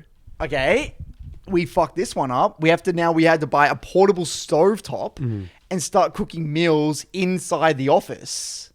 This is not even exaggerating. No. So I was there cooking meals for 7 people in a tiny ass kitchen, with a tiny ass fridge. No, that was a situation where we were doing one player a night. Remember we all did. Okay, yeah. And then one of our players, and okay, this is the other thing. Remember, we're in a huge facility. Like, think of it as like an office building. So if you set off the fire alarm, it's not like a normal, like you're in a house and the fire alarm goes off, you turn it off. If you set off the fire alarm, it instantaneously rings. It's like you're in an apartment block. The fire brigade comes, and you have to pay a $2,000 fee for them to come out, and right? if it's a false alarm. Even if it's a false alarm. So what happens, one of our players burnt the mushrooms. Because the thing about this is, the fire alarm was like right above, and there's no exhaust. There's no exhaust because it's not designed for cooking. It's not designed for cooking at all. It's just like you got your fridge, you got a kettle, and that's it, right?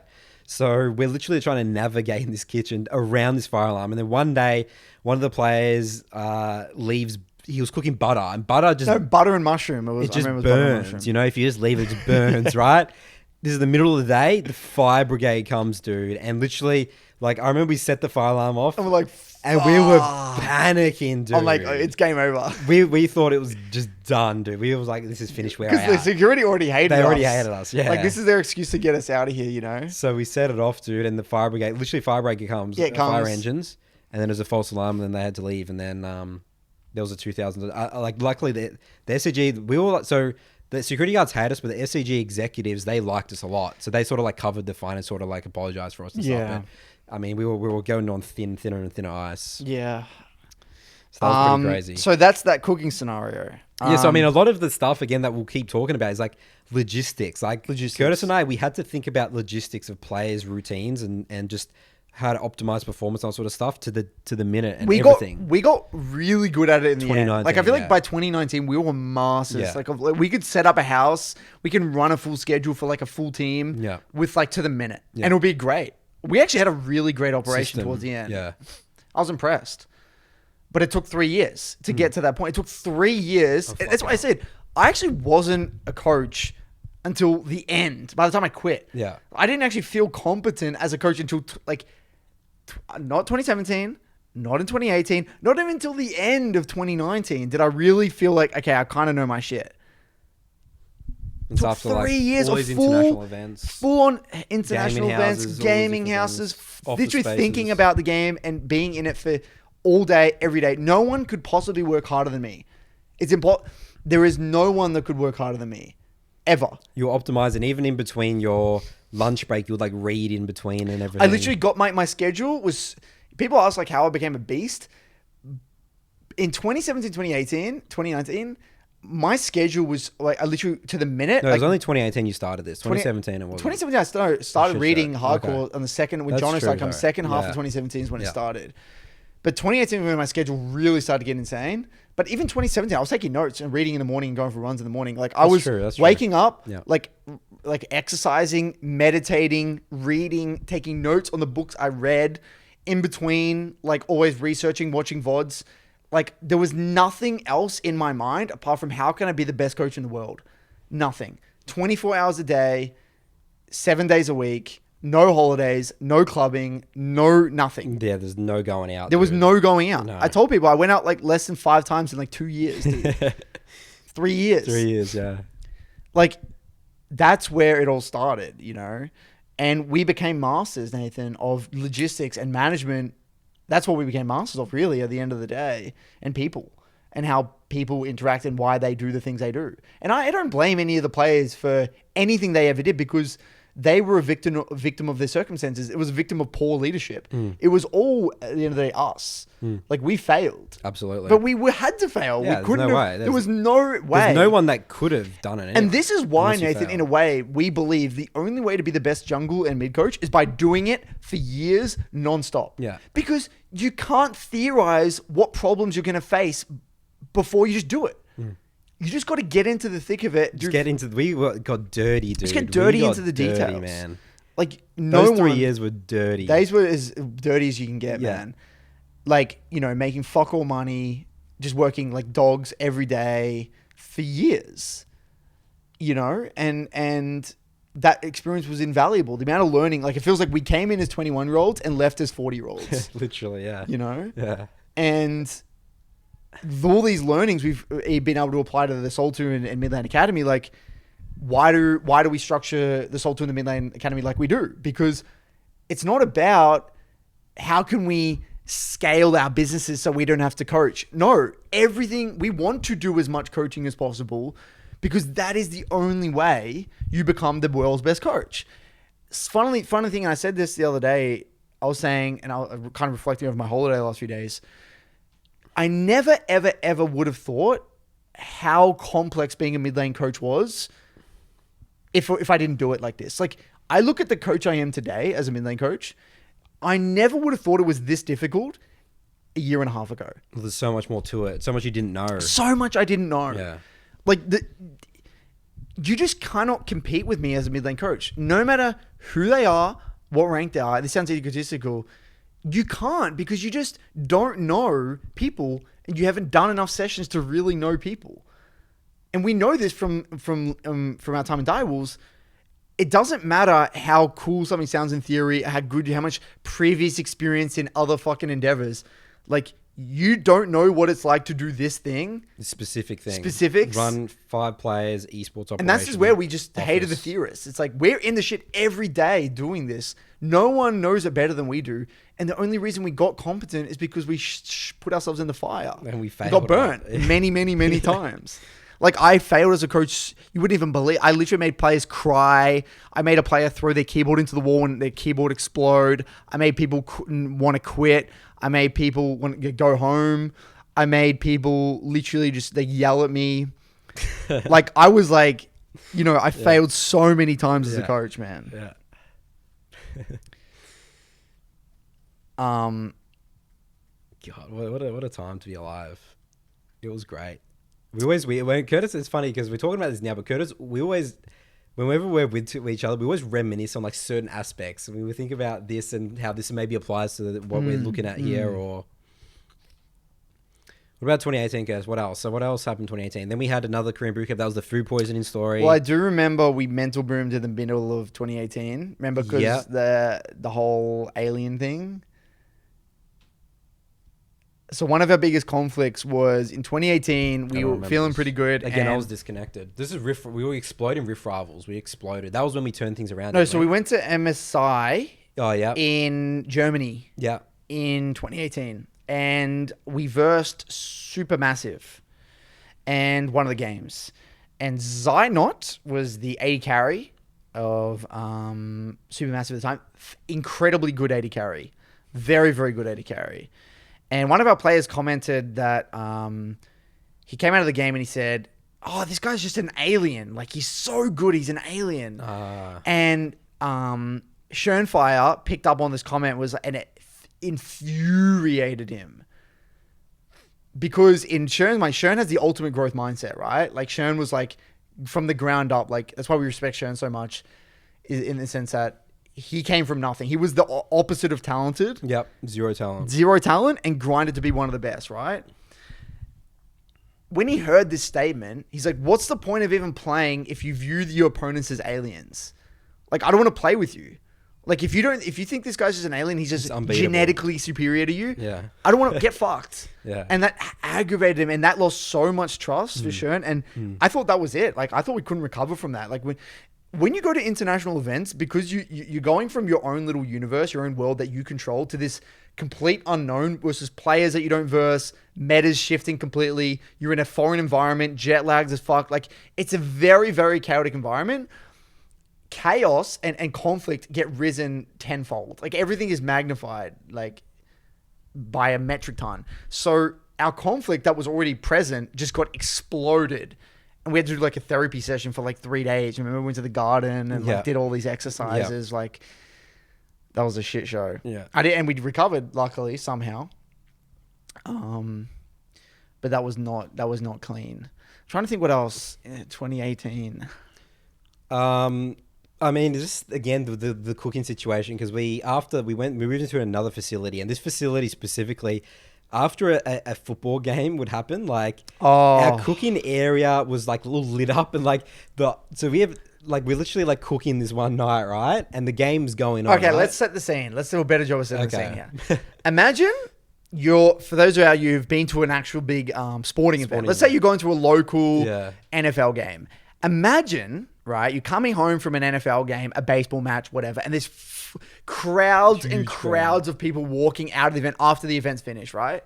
Imagine if like you walked past like an office building and the entire office building was lit up, and the office building you see all these people playing like games and like cooking, and other people like cooking, but it's like 10 p.m. on like on a Thursday night, right? Yeah. On a Friday night. You're like, and you're a sports fan and you're like looking in and you got like traditional grandpas and dads and families, and they're looking in and they're like, what the fuck is going on here? Yeah. Like, why are there people playing video games right outside this rugby event? And we had some players like topless and stuff. Yeah, we had players playing with no top on and stuff. And this is legit.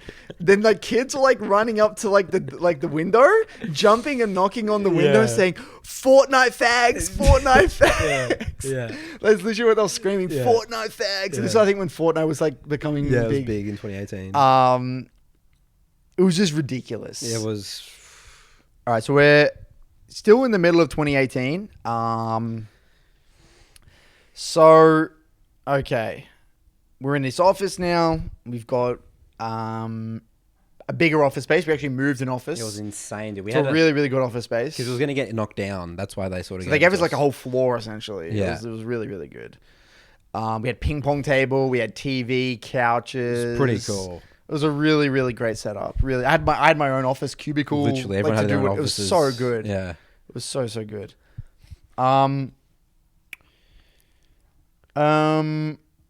What else happened? I mean, all I can think, so Rift Rivals. Yeah, Rift Rivals, nothing really special happened there. And then we kind of prepared for MEO. That was the grand final. That was your favorite last stage. That's your last on-stage event. Yep, that was good. That was huge. We had a huge crowd in Melbourne. That was awesome. In the Rod Laver Arena, which is where the Australian Open is. Sorry. Yeah, that was fun. Yep. And then we went to, Korea. And then that was the whole Korea debacle. We spoke about that before. Yeah, with the food poison where we almost died. And then the Sharon getting banned. Yeah, and that was a shit show. And that was probably one of our most painful experiences. And that was when our super team broke up after that. That's when it all exploded. Yep, that's when it all exploded. Any other funny events? I'm trying to think. I'm sure there's a lot of things we're forgetting that we might remember later on. And then 2019. So 2019, this is when we became obsessed with logistics, like really obsessed. Yeah. Right? Well, because what happened? Okay, so let's be completely transparent. Yeah. At the end of 2018, Nathan and I said to each other, we said, look, we've now won 2 years in a row. Right, we've done it all. Like we've done everything you can possibly do in OCE. We've gone to every international event. We're undefeated. We've undefeated in Oceania for 2 years in a row. It was like one split we're undefeated. In terms of like when in the regular season we were like 21-0. Remember? Right. I thought we didn't. No, we didn't lose a single best of three. We did in split one. Yeah. No, those were single games. Yeah, we lost a single, but we never lost a series. Yeah, that's right. We were undefeated in series. Yeah. Oh yeah. I think you're right. Yeah. So anyway, we've done in our mind. We're like, well, what is there to show for it? I mean, we've done everything we possibly can. We spent all this money on salaries at the expense of Nathan and I as well, right? Like we've got nothing for this essentially. Like me and Nathan, like just poor at this stage, putting everything we can into Divals to grow the brand. Yeah, and it wasn't really growing. And it wasn't growing. It's like, well, what's the point of this entire thing? Like, what's the point? If we're going to sacrifice, blood, sweat, and tears, all our money into player salaries, into office spaces, into everything, and we still don't have amazing sponsors. The sponsors weren't coming in. Sponsors weren't coming in like we got told. Yeah. And we started to realize, well, this isn't sustainable. We're not going to, in order to get a winning team, you actually have to pay a decent amount of money, obviously, to get a good roster. So we said, screw it. If we truly are in this for the long run to build like Oceania, to build the OPL, the region, to build the region up, let's actually start developing talent. So me and Nathan said, screw it. Let's actually go really low salaries, get a bunch of like rookie talent and see what we can do. With a process, with a structure and a process. Yeah, see what we can do with a process, with players that will follow a process, that kind of don't have egos, and just kind of ground up. We didn't even get a single challenger player, I don't think. I don't think we did. We didn't even have a single challenger player. No. And I just did full hardcore coaching, like one-on-ones, like really getting into detail. This was like when our schedule and our process was insane. We hired another coach and you went, so you moved away from draft. You were like a performance coach type stuff. Yeah, I moved away from draft and kind of like did a lot of like more holistic stuff in the team, like looked at the way we communicated and like stuff like that. A lot of like personal development stuff with a lot of the players. And like we did really improve a lot of the players. And the biggest, like we obviously got shit on that year though. We got like last. So the first split we came last. Yeah, I think we had won like one game. We won one game, yeah. And then which was, again, that was part of our plan in a way. Like we knew that we were going to get shit on, right? And we started to get pretty good in split towards the end of split one. We're starting to become a team. Players were starting to get better.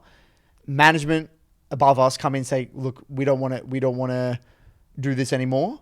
And we got told to scrap the idea, even though this is what we had already planned for. It was meant to be a multi-year thing. It was meant to be a 3-4 year plan.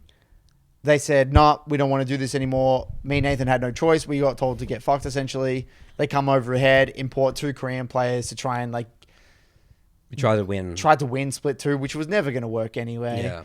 And anyway, the good thing to come out of it, a player, Corporal, who was a random, I think he was barely his master. Like he was barely GM. Like he was like a low master player, barely even considered by anyone. We got him from a master tier player to imported to Japan, an import worthy in 1 year. And he's being like 1K up in Not just Korea. me, this is Charlie as well, did amazing work. Yeah. He got like, did really, really well in Korea and everything, solo queue. So that, I mean, our process in a way, it did work. He just needed more time. And then like, I think some of the players, we got some of the players wrong. What we did figure is how important individual skill was as well. And drive. Yeah. Because in a way, what we realized as well is like, yes, you do want players that are a bit like buy in to like your philosophy, but you also want players that have that drive and talent. Like talent does have a play in pro play, does have a big place. Any funny stories in 2019? Yes, dude. Logistics. Oh, okay, man. yeah. Come on here, Kurt. Okay. Logistically, we made it even more advanced because we had a management team house. That's when we hired another coach, Charlie. So it was like me, you, Charlie in a house, and then we got another house next to it, like a 30-second walk. A 30-second walk for just the players, the 5 players. So there was the 5 players in one house, and then the management in another house, and then the office space. So we had to not only set up, obviously me and Nathan being, the slaves here, set up an entire another house. We had to sit from scratch, new furniture, beds, everything, and it ended up looking really, really solid. Great. Remember the New Year's? It was great. Yeah. Here we go. Here's the funny story. I literally thought of it exactly when the New Year's, because I remember that New Year's so well. So New Year's Eve, yeah, end of 2018. No, it was a couple of days. It was 29th, because I remember you came the 29th, and we were just vanning around. It was before New Year's. It was New Year's 29th, yeah. And we're trying to get this house sorted for the start of Jan for our players to come in, right? Yeah.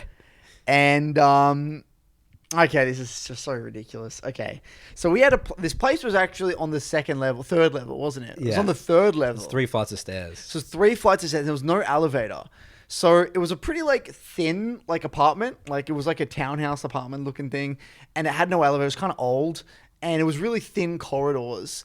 And we obviously wanted to get furniture into this house, and we had leftover couches from like our other place. We're like, let's move them into this new place, right? And anyway, Nathan was like, this couch is no way going to fit up the staircase. No, it's going to fit through the door. Well, you barely even thought it was going to, it was the door staircase. The door. So not only did you have to get it up 3 flights, like a big couch, it had to get through like this really, really thin doorway.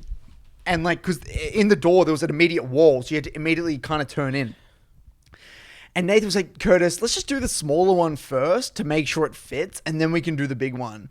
But then in my thought process was, no, it will fit. We got to use our energy for the big one. Yeah, use all our energy first with the big one, so then the second one will be easier. So I'm already saying Curtis is not going to work. He kept saying it. Curtis was persistent. Was like, fuck, all right, here we go. Yeah, like I was stubborn. I'm like, trust me, it'll work. So we get it up the stairs. We go 3 flights. It's like really hard. It's already hard to get it up there. Really hard to get it up there. Yeah. And we get it right up to the top in front of the door, and we're trying to get it in, and it doesn't fit.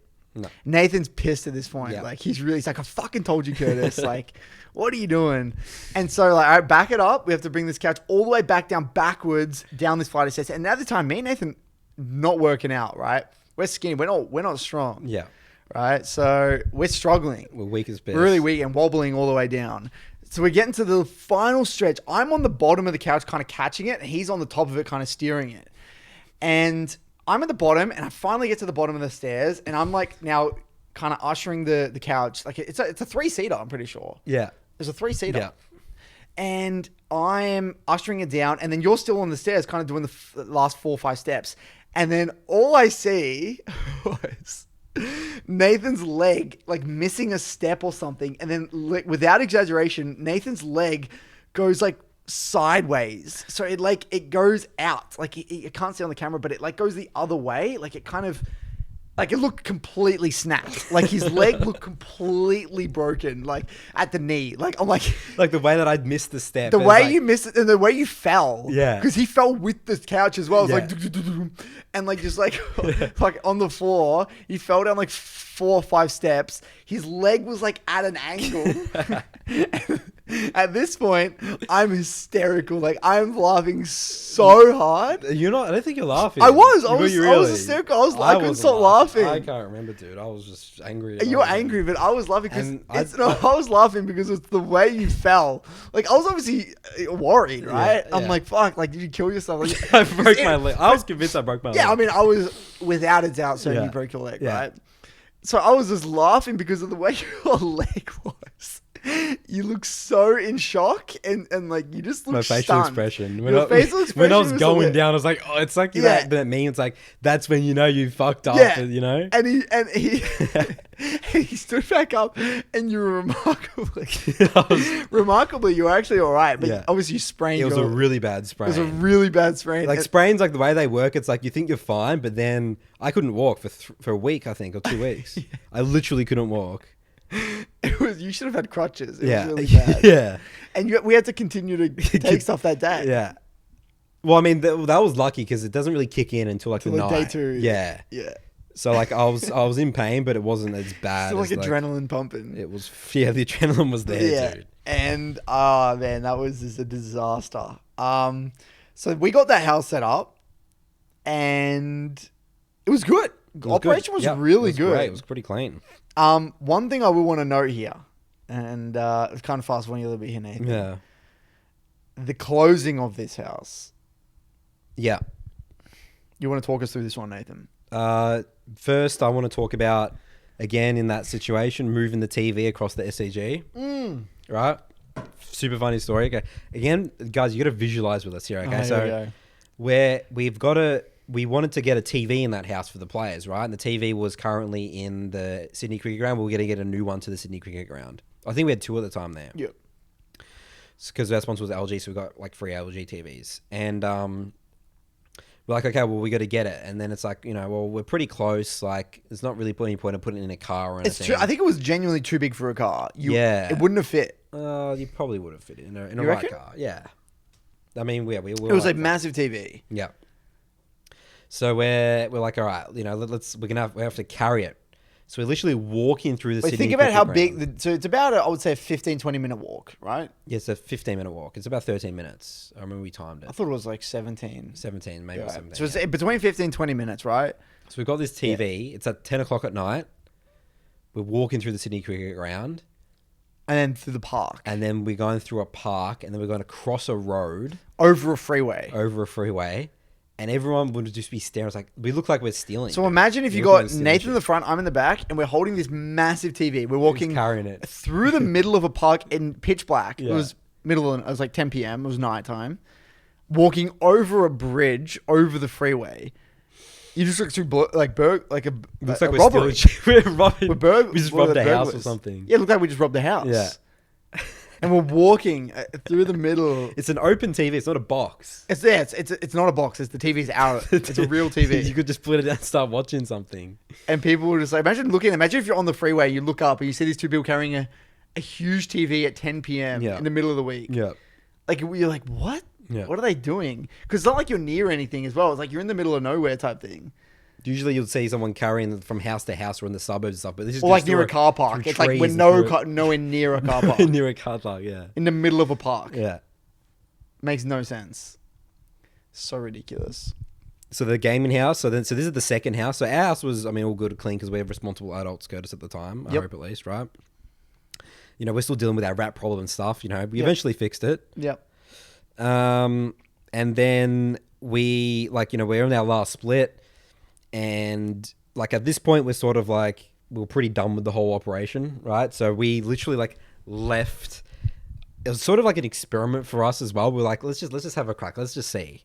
We left this house. We didn't even look at the house for 3 months during the split, right? And the season's finished. So we're talking about the other house. You remember the 2 houses? The second house. Yeah, the one with the 5 players, right? Yeah. And we came after the whole season ended. We were like, all right. After everyone left. After everyone left, we're like, all right. Let's go. Because we got to pack up this house. And we walk in there and we're just like, what the fuck? So this is 3 months leaving gamers on their own for 3 months to fend for themselves, right? Yeah. We still fed them and everything, right? But just in terms of the cleanliness and stuff, right? It was remember us walking. I have the footage on my phone. Us walking through the place because we're like, we have to clean this, right? Yeah, we get left with the dirty work every time. Yeah, that's right. And that's just what it is. Has been an esport team management operation, right? And we're just walking through it. And I mean, I'll actually put some pictures up because I have the pictures. I'll put some pictures up on the YouTube. I have to remember to edit that. And there's like just this molds everywhere, dude. There's like food that's off in the fridge. No, the food was ridiculous. The food is the worst bit, I reckon. 25 garbage bags worth of garbage we had. Was it 25? 25. Yeah, it was. So when we started packing put that in perspective. Imagine you got a house of 5 players who request food every week, right? So we have a grocery list and they say what they need. That's right. For that week. And it gets delivered. And so they say, okay, we need this to eat dinner, blah, blah, blah. We did this for them, obviously, without trusting them that they would eat the food that they request. Yeah. I mean, that's a pretty fair assumption to make. Yeah. Obviously, you probably wouldn't order food that you wouldn't eat. So thinking, okay, they're probably, given that the gamers are probably hungry, they're probably eating it all. We get here expecting to be no food. There was so much food you could have fed. You probably could have fed a family of 10 for 2 months. 2 months. Yeah, potentially a month or two, easily. And why this is the case is because people in theory want to cook and like they're like have an idea of like what they want to eat, but when it comes to it, they're just like too lazy. And they just order takeout. Yeah. So they say, okay, theoretically, if I'm going to cook 5 days a week, we're going to cook this. This is all the ingredients. But then I'm tired from scrims. I'm just going to order Uber Eats. Yeah. So what happens is food builds up. So we literally had a full chest freezer, like we're talking 1.5 meters high, like at least 1 meter wide, maybe even 1.5 meters wide, filled basically to the brim with frozen shit that could have, like, we're talking masses of foods.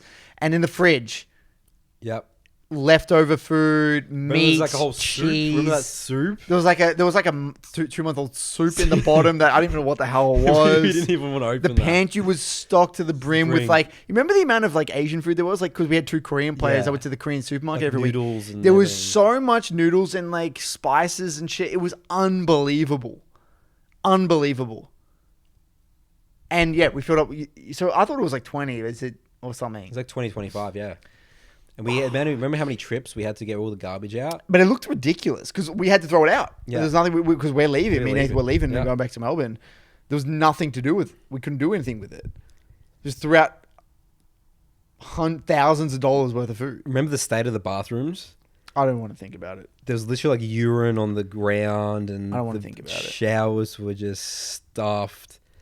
I have the pictures again. I'll see what I can find. You're gonna scar people, Nathan. Yeah. So, yeah, that was the straw that broke the camel's back. Well, no, I mean we were already out of that. We were already out, but that was like, but we were like good riddance type thing. That's like get me the hell out of here. This is the last thing we have to do. And people always ask us like, why are you done with the esports? Like, you know, look, at the end of the day, it has definitely changed, and it'll probably be, you know, it's more professional. We've still heard horror stories from NA here. We're not going to say names, but we still hear now, 2021, we still hear horror stories in major organizations in NA. We hear it now. And like, this is the thing, like, yeah, I would say we're scarred in a way. I mean, I always view it as character building. It's character building, but like, you know, we need some time off from esports. Yeah, that's what we did. We need time off. And that's why I would say it was 3 years of like hard work. 3 years of hard work. Let's pack it up. Let's do something different. You know, I mean, look, there's so many other things we can't even talk about involving some individuals. We're not even going to get into that. We just thought we would highlight some of the ridiculous situations that we're within. Any final stories that can... Yeah, I mean, 20, and then we packed up and then we came back and yeah, there's all these other... There's all these like little complications that will pop up all the time. Yeah, little things all the time, yeah. And it just adds up. It really beats you down. It beats you down, yeah. Because you so much time you're not thinking about getting better at the game. Yeah, you'll be surprised how much is not actually about the game. Just because people just got to live. Well, it's just psychology, human psychology as well. It's like the amount of conflict. It's just like, I didn't view myself as a coach. I view myself as just like a psychologist. And that's where my psychology background starts. I had to read so much about psychology to learn the behavior of the people around me so I could help them. It wasn't because I wanted to. It was out of necessity. I had no choice. And it just so happens a lot of this behavior is also in solo queue. But, it was mainly for competitive and living and being around these people, definitely an experience. The last thing I do want to talk about, we had a temporary office. Oh yeah, the portables. Portables. So we literally, imagine if you have a full functional, like we're talking huge office space, like an entire floor essentially with cubicles, desks, couches, TVs, the works. Then our office, the one we were using, was actually getting like demolished and like redone, right? So we got kicked out of there. And so we're getting moved into another office space. But in the meantime, because someone else was occupying it and they had to get out of that space, we were put in like a temporary workspace. And this temporary workspace was just essentially some portable sheds that were like really old and really shitty.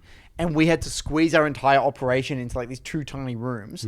At the same time, because of, again, upper management, they had an Overwatch team that was also preparing for some shitty Overwatch tournament using the same space. So we literally had, imagine 5 or 6 Overwatch people and a coach right next door to another 6 people playing League. That would just produce a lot of conflict as well. They hated us and we hated them. They had to live with us. At the time, we'd understand because we got to win. We got to, I don't care about anyone else apart from winning. And that just created a bunch of problems as well. That whole experience, that was actually probably one of my least favorite parts of the entire 3 years. That whole experience. And that lasted for 2 or 3 months, didn't it? 2 months. It lasted a lot longer than we got told it was going to last. I don't think it was that long. It was 2 weeks, Curtis. What? The portables not, but the Overwatch portables. team coming. No, I'm talking about the portables. Yeah, okay, yeah, that was 2 That was months. 2 months, wasn't it? Yeah. Remember walking to that office, how it was during summer, and that was a hot summer. Yeah. You were just sweating. Dude. So sick of that place, dude. And the aircon was really shitty as well. Oh, okay. I forgot the most important story of all. What? The shower from the roof. Oh, this is it. This is the final story. Yes. 20. So this is that house, our first 19? house. This is the house with 18. the cockroaches. 2018, yeah. 2018. No, there's 2 stories I forgot. Okay. The slug on the ground. All right, we'll get to that. Okay. Final 2 stories. Number 1. Oh, yeah. Yeah. We're in the middle of the night. Yeah. I can't remember what season it was, whatever. I'm in bed. I'm asleep. And very late, probably 1, 2 a.m. And I start to hear, why is someone having a shower at 2 a.m.? And it was really loud. I'm like, yeah, whatever. Okay, well, I'm going to go back to sleep. But it just sounded loud. I'm like, what is that? Didn't sound like normal. It didn't sound like a normal shower. So I'm like, I get out. I'm in my underwear. All I'm in is just my underwear. I'm literally basically naked. And I'm just waking up trying to rub my eyes. And I look straight down the hallway. And in the middle of the hallway, it's pissing down with rain from the roof. The roof in the middle of the house was just a waterfall. Literally a waterfall. It's literally a big stream of imagine water. if you went to the shower and you turned it on pretty moderately. That's what it was like in the middle of the hallway. And I look at it. And I'm like, what the fuck? Obviously, I'm in shock. And then I wake you up. Yeah. And I said, Nathan, the roof's leaking. So Nathan gets up. That's an understatement. The roof is leaking. It's showering. There's a shower in the middle of the house. Yeah. And because the house is old. And then so Nathan looks at it. And Nathan was just, I have a video. I have this literally recorded. Yeah. And I get the camera and I said, Nathan, what do you think? And he's just speechless. He's just in shock. I was computing all situations. Because we're decent with logistics at this point. Yeah, we're like this. And we're like, what do we do? How do we get out of this? We're in the middle of the night. We can't call anyone. No. We ran out of buckets. I think we had 2 buckets there. Yeah. And they kept filling up really quickly. Yeah. So we'd have to be here all night, constantly tipping them out. And it was leaking on top of the fridge as well. And we're like, we're fucked. It's the end. And I remember you saying, there's nothing we can do. Like we're gonna die here or something. No, I thought the roof was gonna collapse. That's what I thought. Because it did look, it like sunk a little bit, didn't it? This over the kitchen. Yeah. I was worried about the electricals. I'm like, and so I turned off the fridge at the power point, and I'm thinking, I don't know what we're gonna do. Because it wasn't just like normal rain. It was a lot. Because it obviously went through the gutters and like it was streaming down into the house. Into the roof. In like a very, And there was a crack on the roof that kind of just started, the crack opened up. Yeah. And so started putting towels, buckets, shit all like over the ground. And then... Luckily it stopped raining. It stopped eventually. And that was the worst night of my life. now, this other story. Yeah. At one point in the house in 2018, we had like, this is when the house was popping in max capacity. 8 people, right? Yeah. 7. 8 people. 8 people. Yeah. 8 people in a pretty much a 3-bedroom place. 3-bedroom, 1 bathroom. Yeah. 1 bathroom, 3. Sorry, 8 people. Nathan was sleeping. We turned it into 4 bedrooms. So Nathan used one of the living rooms as a bedroom. Right? So this is what I want you to imagine. I want you to imagine Nathan on like basically like a really shitty bed base. Like we're talking like 2 centimeters off the ground. 2 centimeters, barely. It's pretty on the ground essentially, right? A centimeter off the ground with a really shitty foam mattress. Yeah. Single. And you know those like portable hangers? Like those like, imagine when you have a wardrobe at home and then there's like a pole and you hang up your clothes. You know how those ones can be like kind of used on wheels? Like when you're in like a modeling area, like if there's like supermodels and they change their clothes and they have their clothes hanging on like a portable hanger thing. Yeah. So Nathan hung all his clothes up and made like a barrier between like the hallway. Because remember, I mean, my schedule, I'll be going to sleep at like 10:30 and players will come in at 2 a.m., right? With like their fast food and their KFC and they'll walk past me. His room. Well, it wasn't even a room, right? It was like a walkway. Think of like, it's kind of like I don't even know what you would say. Like when you walk into a house and there's like an open area living, that's like kind of where he was sleeping. So the players would get home at like 2 a.m. and Nathan's just been sleeping for 4 hours at this point. So Nathan would wake up every time at 2 a.m. Yeah. And then, so Nathan's kind of got like this hanger with his clothes and this bed, like this really shitty bed. And then what happened, one of the players got like lube. And then, because we have one really long hallway with floorboards, and they put lube all over the ground, and then he took his he basically got naked, and then he slid on his stomach, diving down the hallway, sliding down like a fucking water slide, and then that was the first thing, and then he got under. He snuck around Nathan's bed while Nathan was sleeping, and then like pulled up the mattress and pretended to be a cockroach. Because we had a cockroach infestation. Because we had a cockroach infestation, and then went on YouTube, type in cockroach sounds, and then played cockroach sounds on like max volume, and like kept trying to like dive under your mattress. While you were trying to sleep. To enact being a match, that's right. To enact being a cockroach sneaking onto your bed. Yeah. Because it became a meme, the cockroaches in our place. This happened. Yeah. This was my life. For a year, sleeping in that hallway. I mean, it's just so ridiculous when you even talk about it. It is. Slept on a single thing, slept on the floor in a hallway of 8 people. Oh, one last story. Another one, Curtis. This is just a lot of things are coming back to me now. So in our house, we had like a door, like a gate that would go all the way to the back of our house. So imagine like kind of like a terrace house. And then there was like one single gate that would lead all the way to the backyard. Yeah. So you can't lock it from the outside. You can only lock it from the inside. Yeah. Now we had to leave this gate open for the gutter, like the maintenance people to clean the gutters during the day. So we're at the office. But we lived opposite a methadone clinic. Yeah. So this is dead serious. Yeah. This sounds ridiculous. Yeah. So a methadone clinic, for those who don't understand, is basically, like, this might be butchered, but it's essentially like a drug that they give people that come off like hardcore drug, like ex-drug addicts that have probably been in prison and like they're like, and they're violent, and that they give them like drugs to kind of get off other drugs. Essentially, it's like a replacement drug, I think. So a lot of people that come out of jail, like ex-convicts and stuff, or like hardcore drug addicts, come to get like their methadone dose every day. So you get like some really dodgy, sketchy bit, like drug addicts and like fucking like just like weirdos essentially right outside our house because the clinic was opposite our house, right? So what happens? We were always shit scared. Like we wanted to make sure that our door was locked all the time because I mean, who knows? Like, we'd get robbed easily. And anyway, we had to leave the gate open for the gutter cleaner to like do his shit. But because you can't lock it from the outside, the gate was left open all day. So we come home later that evening, like 8 p.m. and the door was like swung wide open and we're like, fuck me, what has happened? Like our place is probably robbed. Broken into, because we couldn't even lock our house. No. Like the sides of our house, the locks didn't work. So you could like enter into my bedroom or your bedroom through the window really easily.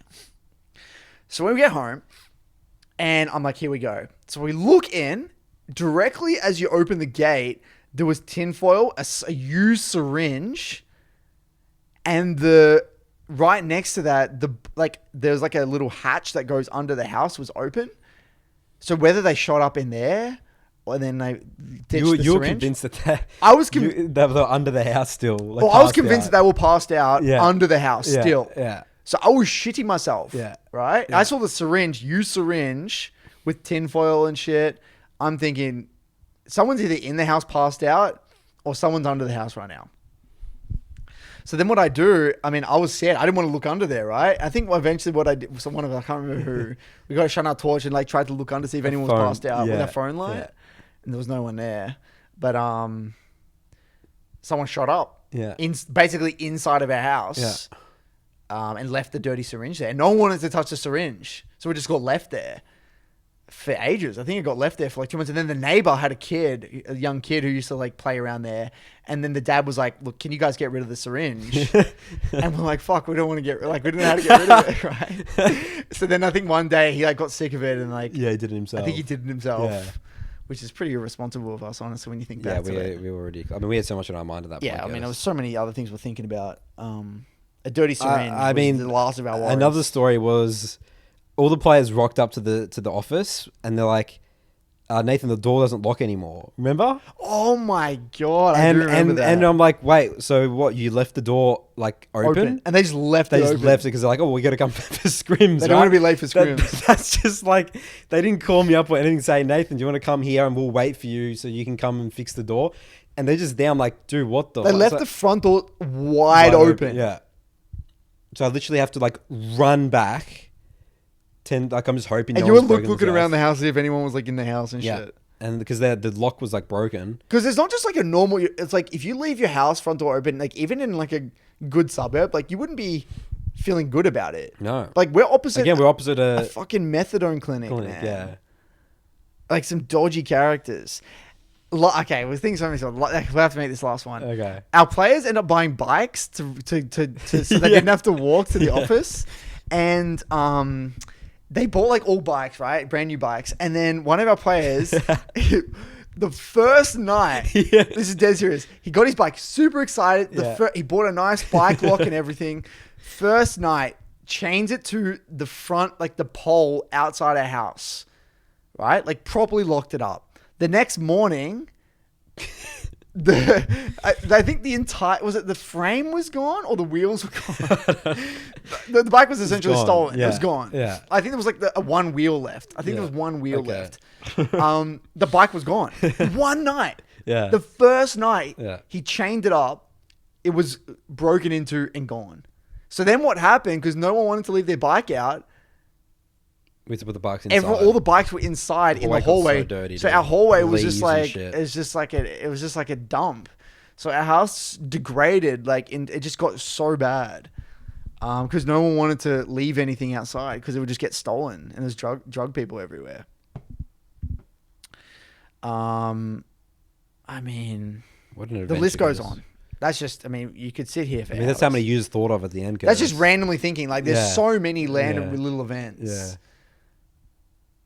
that just sprang to mind that you can just talk about forever. So again, all these things are happening while we're trying to win. Okay, sorry. I'm so sorry. This one is just so funny. You don't have to apologize, people. People are going to sit here and listen to this all day, dude. This one makes me cry. Yeah. The Removalist van when my head was pushed off again. Oh, yeah. Oh god. Dead serious. Yeah. Dead serious. Stop saying that. We know, okay? We had one, since this is the end of 2017. Yeah. We had how many mattresses? I mean, just think about how much stuff like we had. Like we had to move all this stuff all the time, constantly, because we moved places. Move places every year. Like, you know, seven, frames, 8 bed frames, desks, 7 mattresses, desks, PCs, 15, 20 PCs, monitors. keyboards. We had like 30 keyboards, mice, because we had HyperX as a sponsor, headsets. It just so much. It's like shit, moving guys. a full house. Yeah. For 7 people. Again, just basically just me and Nathan, essentially. Yeah, that's right. Right. So we hired a removalist van, a truck essentially, to pick up. We had, I think, 10 mattresses. Yeah. 10. They're like small little like foam ones. Now we had to move them or pick them up from one location and bring them to another place. It doesn't matter. All I remember is that we were 3 of us squished in the front of the van. It was me, you. And not all of the mattresses fit. So in the back of the van. So what happened, I had to put one of the mattresses in the front of a van. So imagine like, you know, a truck or a van when you like drive past one, or if anyone drives a van or a truck, you actually drive past one and you see there's like not much room in the front, is there? Imagine if you saw a mattress on the windscreen, like inside. You look at it and be like, that's fucking dangerous, right? It's dangerous. Yeah, it was blocking half the vision of. So yeah, we couldn't see. We couldn't see behind. There's no behind. There was no behind, and in front of us, there was nothing in front of me, right? Yeah. So I'm on the left. I'm on the left seat. Now, I was so squished in by the mattress that I couldn't turn my head. Yeah. So I'm facing outwards to my left, right? Yeah. Because in Australia we drive on the right, so the steering wheel's on the right hand side.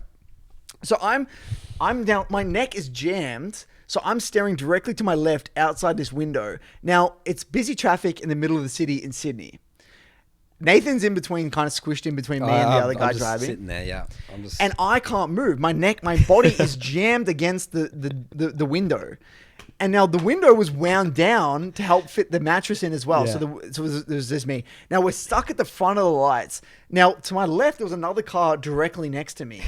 And this person looked over to their right, looked at me in the face and said, "Mate, that's fucking stupid. Like, that's so dangerous. What are you doing, mate?" Like, just started abusing me, right? And the best part about this is that Curtis has to face him and he's just getting abused. And we're just at the lights, we're sitting there fucking minute. And Curtis is just getting I can't turn. abused. So I'm looking at him and he's abusing me, right? You're a fucking, this is dangerous. What are you doing? You can easily crash. You know, it's like just ripping into me, right? And I'm just like, I can't move. I'm like, "Yep, I'm sorry, man. I'm so sorry. Look, it's all we can do." And I'm just like, just staring at him. I'm literally just staring at his eyes. And he's staring back at me. And he's expecting me to like do something. I'm like, dude, like, I'm not going to do anything. Get out of the car and fix it or something. Like, "Yep, sorry, man. Yep. I just copped the abuse for 30, 40 seconds. And then we just drive off. That would have been the longest 30 seconds It felt of your like life. forever, man. Yeah. And I'm like, yeah. Just, that's more bullshit. Just don't ask.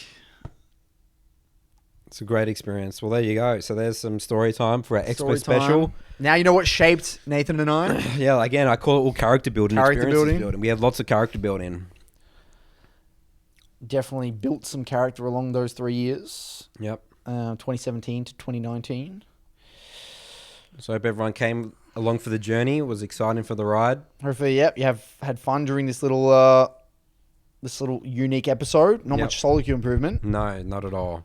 but Life experience life improvement. experience. Yep. Life experience improvement. All right. So I think that wraps up this episode. Yeah. I mean, our camera's died, so it's a good cue for us to pack it in. And Merry Christmas. Merry Hope you all have a Christmas to lovely everyone. Christmas. That's We'll probably do right. one more episode before New Year's anyway. Yep. And And then everyone's going to start getting ready for the new season. woohoo! I hope everyone's on my new tan. Yep. Make sure, Curtis, Look at the difference, you Nathan. give compliments to Curtis. It's not that far. It's actually not. Yeah, it's not that bad. Curtis, Probably can't even tell the difference on this shitty camera. Nah. I mean, that's dead anyway, Curtis. All right. Good work, everyone. Let's keep on using the preseason to the best of our ability to be prepared, and we'll see you next time. Bye bye.